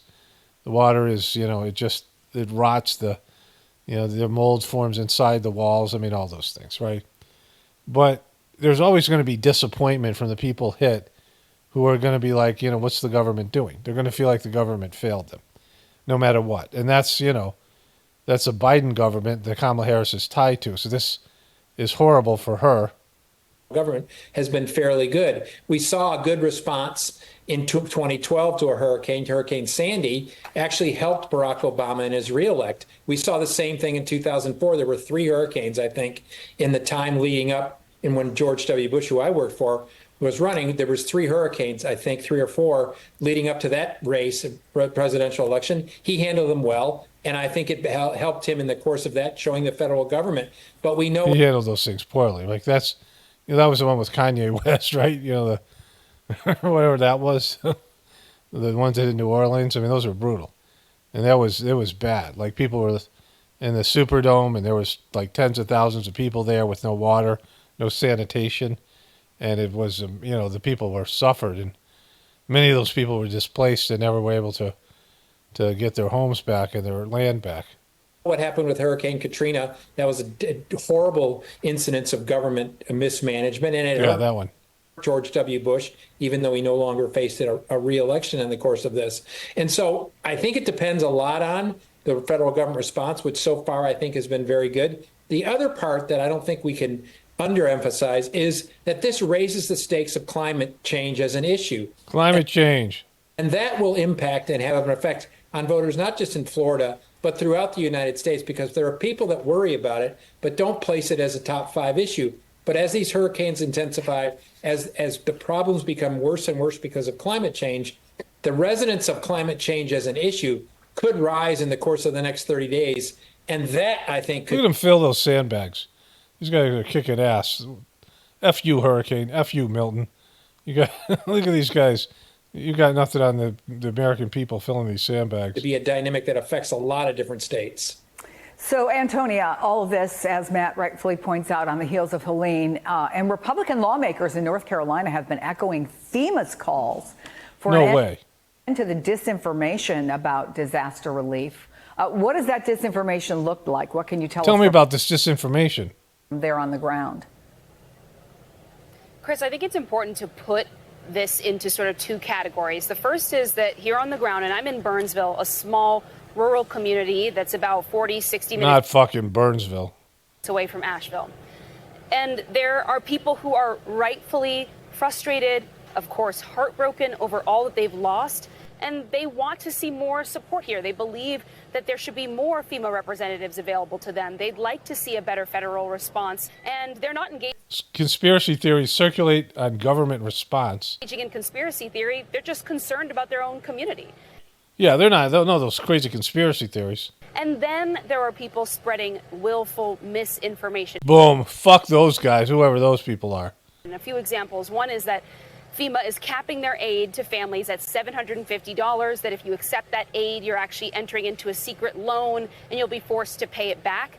That's not true. That's not true at all. None of that is true. $750 may be something they initially give you to help you get medication or some emergency supplies, but then through application processes, you can get all kinds of other funds for your home or other losses. And it's not a loan. They can't come back and ask you for that money later. They can't. They can't. Even if you spend it like on hookers and cocaine, they can't get it back. You know, if you like just burn it, you just burn it, or you throw it in your bed and you jump up and down like that big duck, Scrooge McDuck. People believe that they're seizing people's land. FEMA is not capable of doing that. See, the FEMA can't, the government can, right? That FEMA doesn't seize your land. That's later on when the government does. When your land is worthless and you can't rebuild and you're broke and you have to sell it up for pennies on the dollar, that's somebody else, the banks or the federal government, not FEMA. FEMA can't be seizing land. And so I think there is, of course, the pain and confusion that those rumors cause, and that keeps people from seeking help that they very much need. But then there is a need to recognize that some people, we're 10, 11 days into this.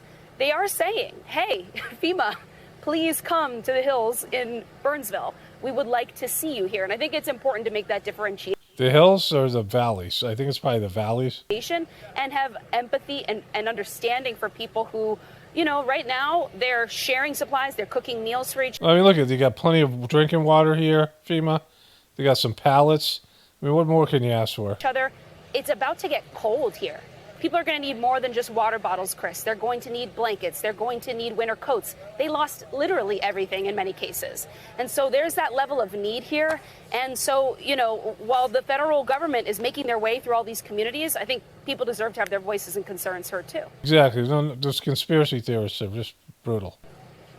Antonia, thank you for that. So Matt, look, disinformation is very real. Who's this girl right here? Who's this school right here?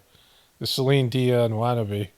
And you put it in the vacuum of what we're seeing there, which is, first of all, people are occupied with other things besides trying to track down what is and isn't true. Exactly. They can't have time for fact checking.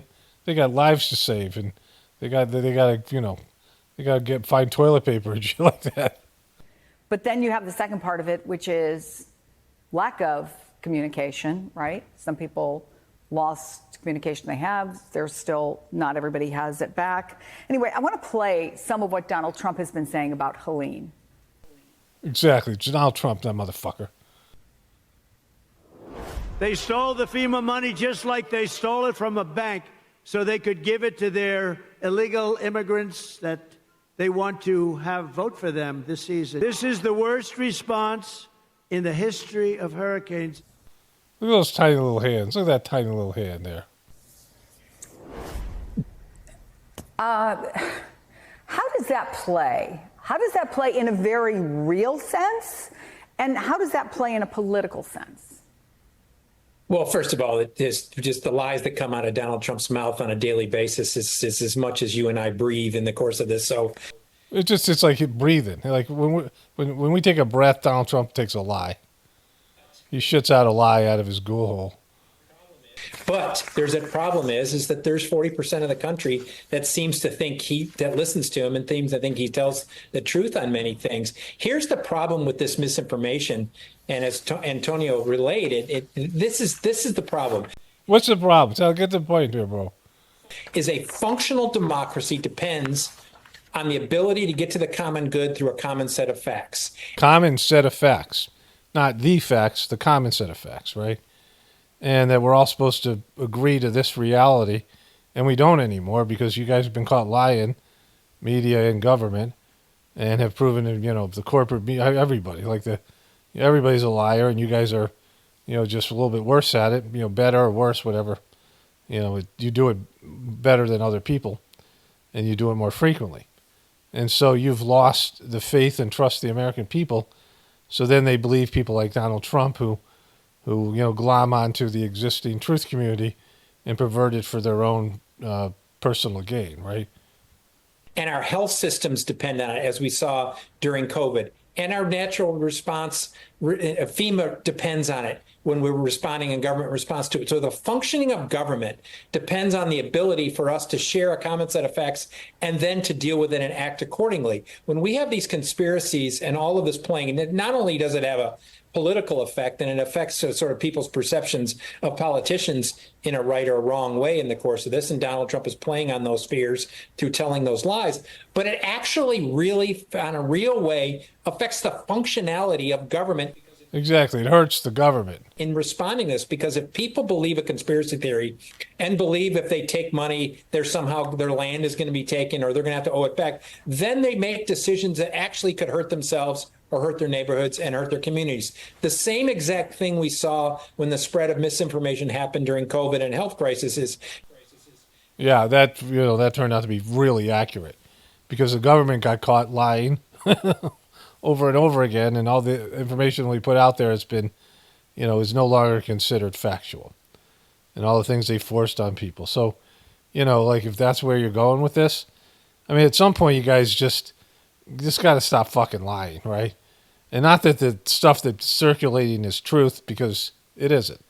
And nothing that Donald Trump says is accurate. He's a piece of shit. And so, but, this is where they go with this. Let's wrap this up. People made decisions based on bad information, and actually many people in many communities were hurt by it. But how were they hurt by it? How were they hurt by it? By not going on ventilators or not getting the bloop that, that's caused so many issues? Like, how were they possibly hurt by not following with the official story? And so that, to me, is while, yes, there is a political effect, and yes, it broadly affects our democracy and people's ability to get to a common set of facts. See, a common set of facts is a belief system that everyone's supposed to agree on because it works out better, but your belief system is fucked. Like, it's never going back. Maybe the young generation, you'll get them. I don't know. We'll see how it all plays out. But the rest of it, no. More importantly and poignantly, it affects our actual ability to respond as a government to crises we have. Matt Dowd. Matt Dowd, just bring it and take care of that 98-year-old piece of shit down in Florida that you call her dad or grandfather. First of all, love to your dad. Thank you. We're going to keep our fingers crossed for him. Fingers crossed. Let us know. Call back and let us all know how he's doing.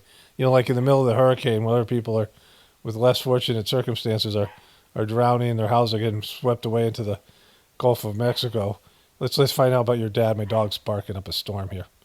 Okay, so then there was this heated exchange between Laura Trump and the ghoul Dana Bash. You were there last night, and I'm sure that it was not easy, that it was emotional for you and your family. But as I mentioned, a lot has changed politically since that happened 3 months ago. Can you that she's talking about Ketchupgate? Give me a sense of the state of things on the ground in Pennsylvania where you just were? Yeah, well, let me just briefly say, Dana, that it really was a beautiful moment. It was so beautiful. I saw it. It was fucking beautiful. When Elon Musk dorked it up on the stage, that was wonderful. When her husband came out and gave that goofy speech, and I mean the whole thing, it was like a miracle. She's in charge of the RNC. That's how fucked the Republican Party is, that Trump's daughter-in-law is in charge of it. Yesterday in Butler, and I think it was really important in terms of healing for this country. I don't think any of us will forget, whether you love Donald Trump or not, where you were when you found out what had happened to him on July 13th. And yeah, I was just about to purchase some Heinz ketchup stock, and I got really happy. A traumatic thing to happen to a country, and it was so traumatic. It was unbelievable. The way that imaginary bullet hit his ear and fake blood was pouring out of it. I mean, it was amazing. Like you'll never forget that thing. When we got off the plane yesterday, I was a little bit emotional, and I got to sit right next to Helen Comparator, Corey Comparator's widow, and his two No way. I mean, the odds of that are incredible. daughters. And It was a really beautiful tribute. And I think it was important for Donald Trump to go back and create new memories for the people of Butler, Pennsylvania.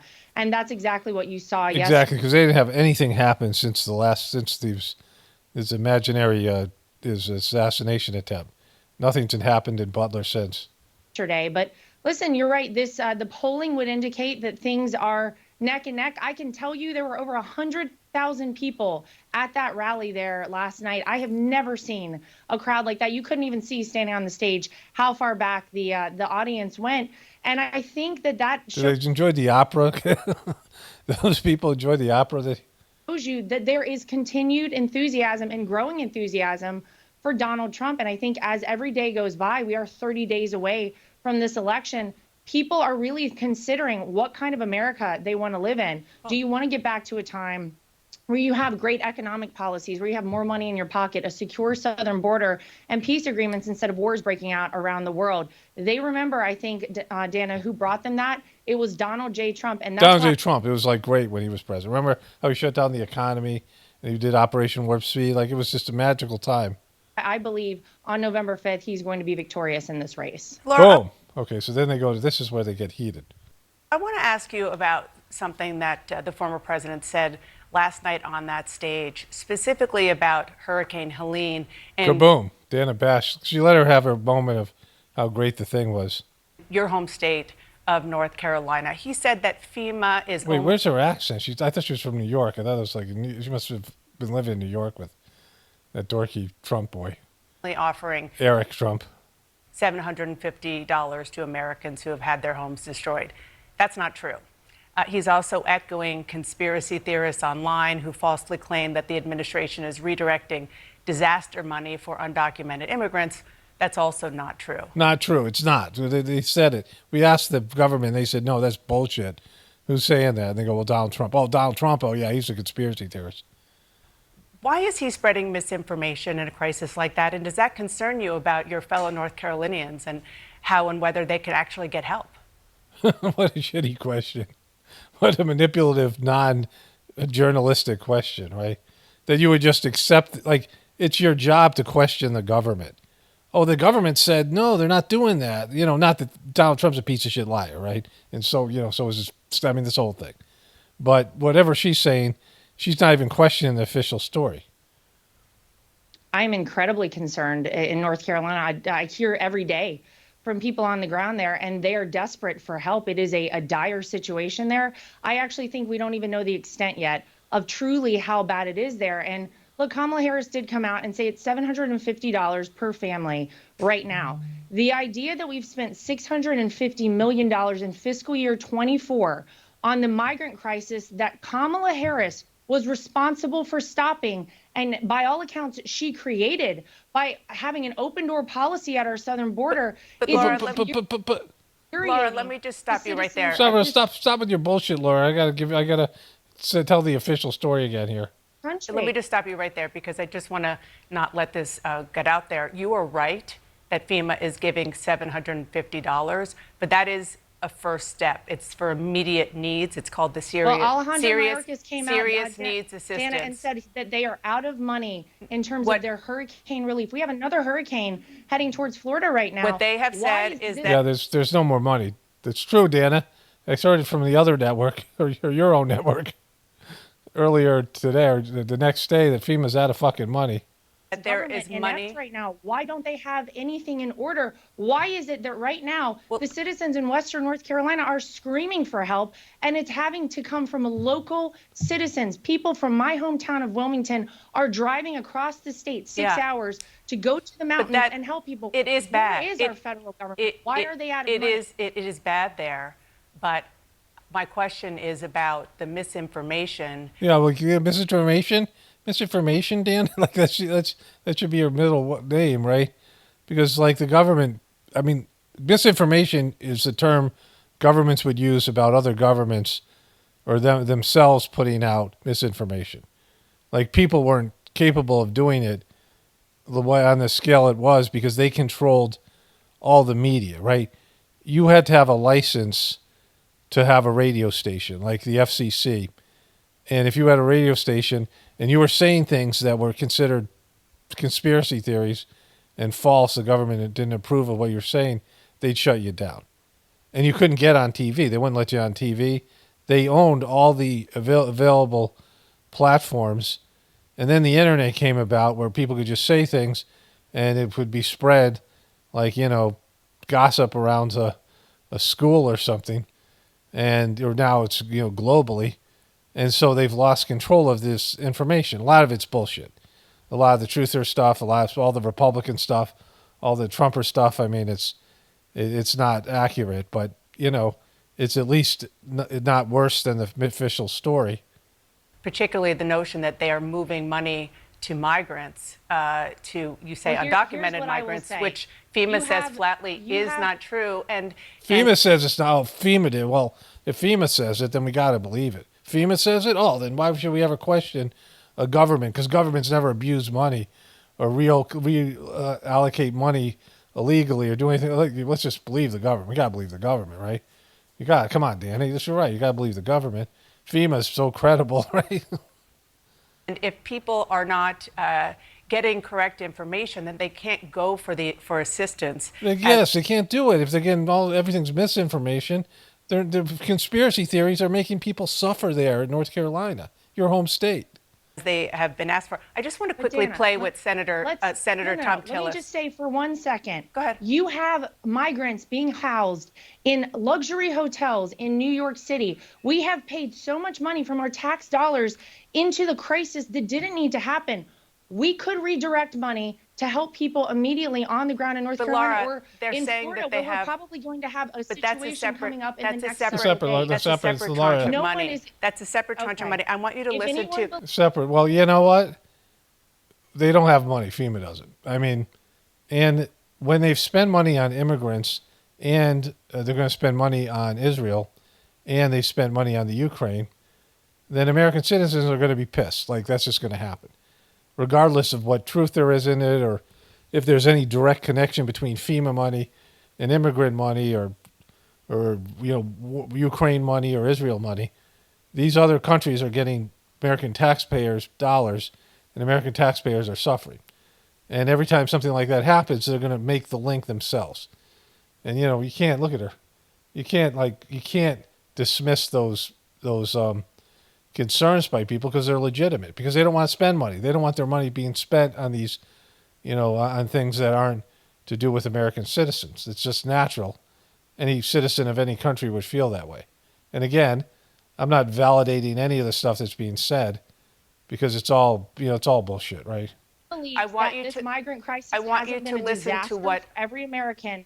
It is a big problem, but and that you're has seeing the nothing results to of it do right with that has nothing to do with the people in your home state right now. I want you to listen to it has everything to do with them, right? Like, they're upset because they're not being, if the crisis response has not been good, and it's a disaster for Kamala Harris. On top of it, it's linked to these other things, and it's Trump's job and these Republicans' jobs. Just like if the Democrats were, if Trump was president, you guys would be saying all the same shit. Like you'd be saying all the things that the Republicans are saying now, because that's what they do. They make up shit about the other side when they fail. That's what you do. You throw gasoline on the fire of their failure. The Republican senator from North Carolina, Tom Tillis, said. Okay, so that's enough of these guys. It's like Ghoul Central over there. So one of my friends posted this image on Facebook. Isaac Cappy, the man that brought it all to the surface. I know he's smiling down on us all.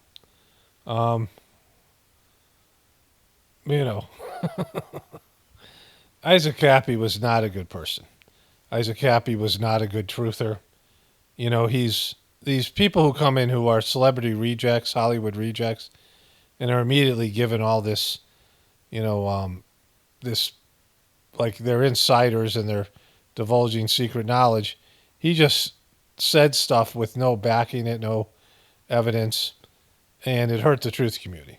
And the bigger problem is he's a very desperate person. And there's a number of people who are, very needy. If you're looking to come into the truth community for validation and you're looking to be, to have people build you up because you have like low self-esteem or you're damaged. And I talk about this. I have another video that'll be coming out on Saturday. I'm talking about a lot of stuff to do with the WWE and how Trump's whole character that he's created now for as a politician. I think he's copying Vince McMahon. I get into that in that video. But if you are doing this to build yourself up and looking for others to build yourself up, it's the wrong fucking thing to do it with. I mean, it's not, getting some sort of self-esteem from the adoration of people on the internet just doesn't work, right? It's just not, it's bad for people to do it just with pop culture stuff. The internet will tear you down anyway. And so the only reason to do this is you're interested in the truth yourself. You want to find the truth. But you have these people who are Hollywood rejects, and they always come in. They're always desperate. They're always needy, and they're always irresponsible. And it's just like with Trump. They'll throw their fans under the bus, the people that are supporting them. They're looking for to be built up. They're looking for the same thing they were looking for when they went to Hollywood in the first place, right? They thought it would make them whole. They saw, they're damaged goods, and all these people go to Hollywood have some desperate need to be validated by lots and lots of people. And that's what, the desire to be a star, the desire for fame is. And anybody who's famous realizes it's the exact opposite. And you can see it with all these people. They end up, they're just not, like, it goes the opposite direction. So they have worse self-esteem. They're more needy because they're looking for something outside that they have to find within themselves, right? And so people who are into, like, finding out the truth for themselves, and then you find things out, you can share it with other people, or you have insights and things like that.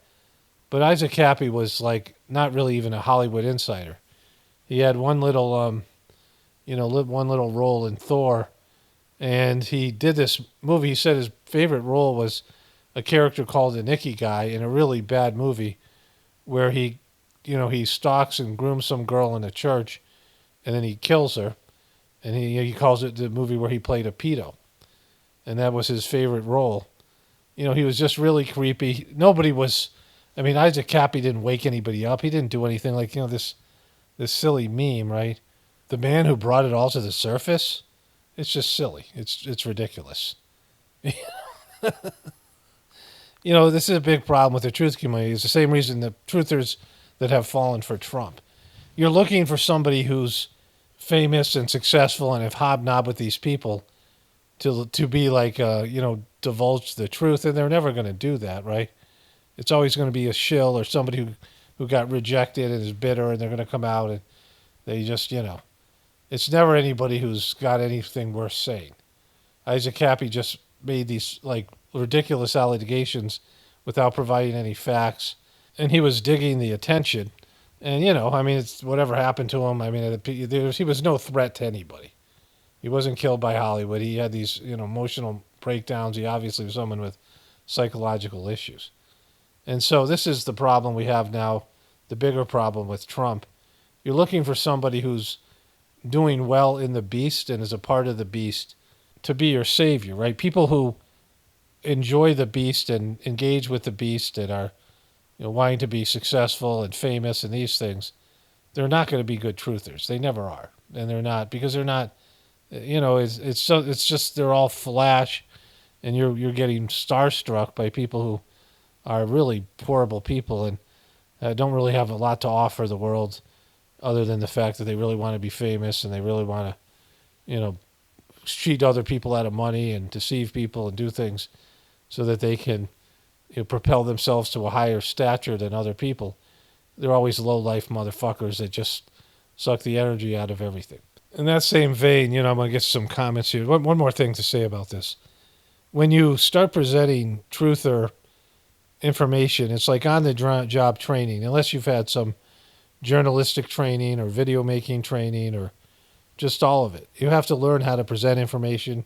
You learn how to talk to people, in a way where it's different talking to people in person or doing what I'm doing right now. And you have to build your skill level, and you have to build your investigative skills. And, after you do this for a while, you can just see things. you can just see the patterns. You can see, it's just something that happens with experience. And you have these people that come in and they should be starting at the bottom and they're elevated to the top, and they always suck for that reason because they're not, they didn't go through the tests you need to go through and the difficulties, and they didn't win an audience by the quality of their work. It's just that you recognize their name, like someone like Roseanne and these people, and they're just, they just do damage. They're not there for the greater good. And so I got a number of comments here from disgruntled Trumpers. I had this video about Trump doubling down on, not sure what happened there. Trump, here it is. Wow, I found the delusional side of YouTube. Why is that delusional? Trump doubles down on Ketchup Gate and why the truth community can't see see the illusion. I can't see the rest of the title. It cuts it off. But, why would it be so difficult? I mean, do you think Trump's not a liar? Trump cheated on all 3 of his wives multiple times. He cheated on his wives. Why would you think he's going to be faithful to you? He cheated on women he shared intimacy with, and he had children with all 3 women. All 3 women produced children, and he cheated on them. Right, the mother of his children. You think he's going to give a shit about you if he's going to do that to his, these women that he was intimate with, he married to? Like, he didn't care about, the sanctity of marriage. You think he cares about some random fucks he doesn't even know about that, is just propping him up? I mean, he's stabbed lifelong friends in the back. That guy Michael Cohen worked for him for years as his fixer lawyer, and he stabbed that guy in the back, threw him under the bus. The guy had to go to jail, right? One person after another. People he knew. Sometimes the person did something Trump didn't like. Trump's paranoid as well. But sometimes they criticize him or something like that. But sometimes he just for the need of the time, he threw Chris Christie. He gave Chris Christie COVID. And Chris Christie recounted the story, and it sounds completely believable. Chris Christie's a piece of shit too. But his story of Trump sounds just like Trump. And so Trump blamed Chris Christie and said Chris Christie gave him COVID. But first Trump called him up and said, don't say that you got it from me or whatever, even though Trump had COVID. Turns out he had been tested for COVID before Chris Christie and other people went to some meeting. And they all got COVID from Trump. And then Trump blamed it on Chris Christie after he asked Chris Christie not to blame it on him. And so that's where they had their falling out, right? And so Trump is a lying piece of shit. So you would believe it if it was Kamala. You would say, oh, that's fake. Like, you don't believe that these things are fake, right? You believe the mainstream stuff is fake. You believe that there's disinformation in mainstream media. So you're saying that Trump is somehow trustworthy.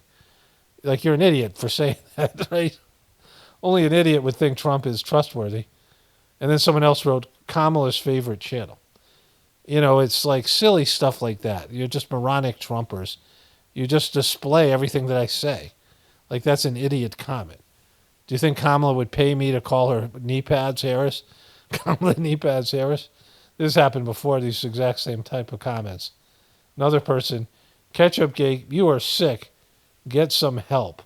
And so you're saying I'm sick, again, for the same reason I just said.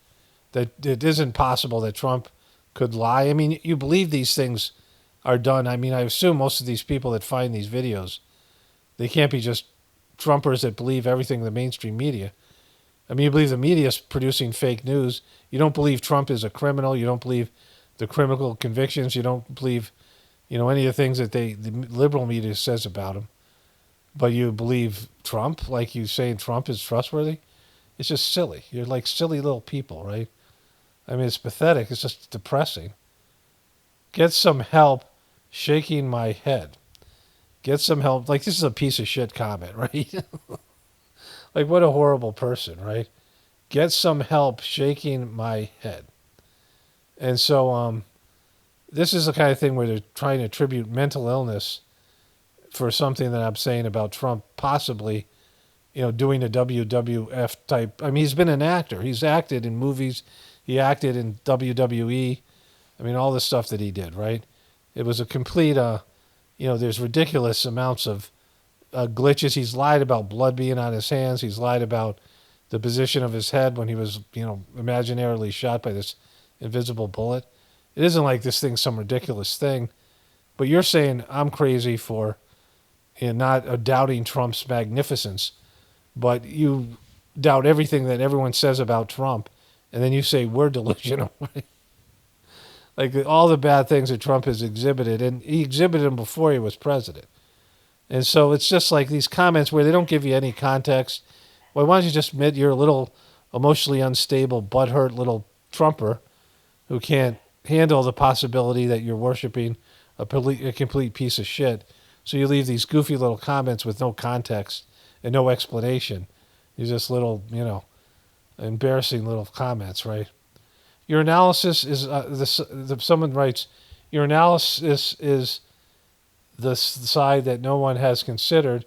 People assume that if election is tilted, it favors the winner. They don't realize that the choice of whoever wins has been chosen to take the fall when things inevitably fail apart. Yeah, like sometimes they're choosing a patsy, which I said in the video. And then another person writes, no one considers it because it's a completely insane idea.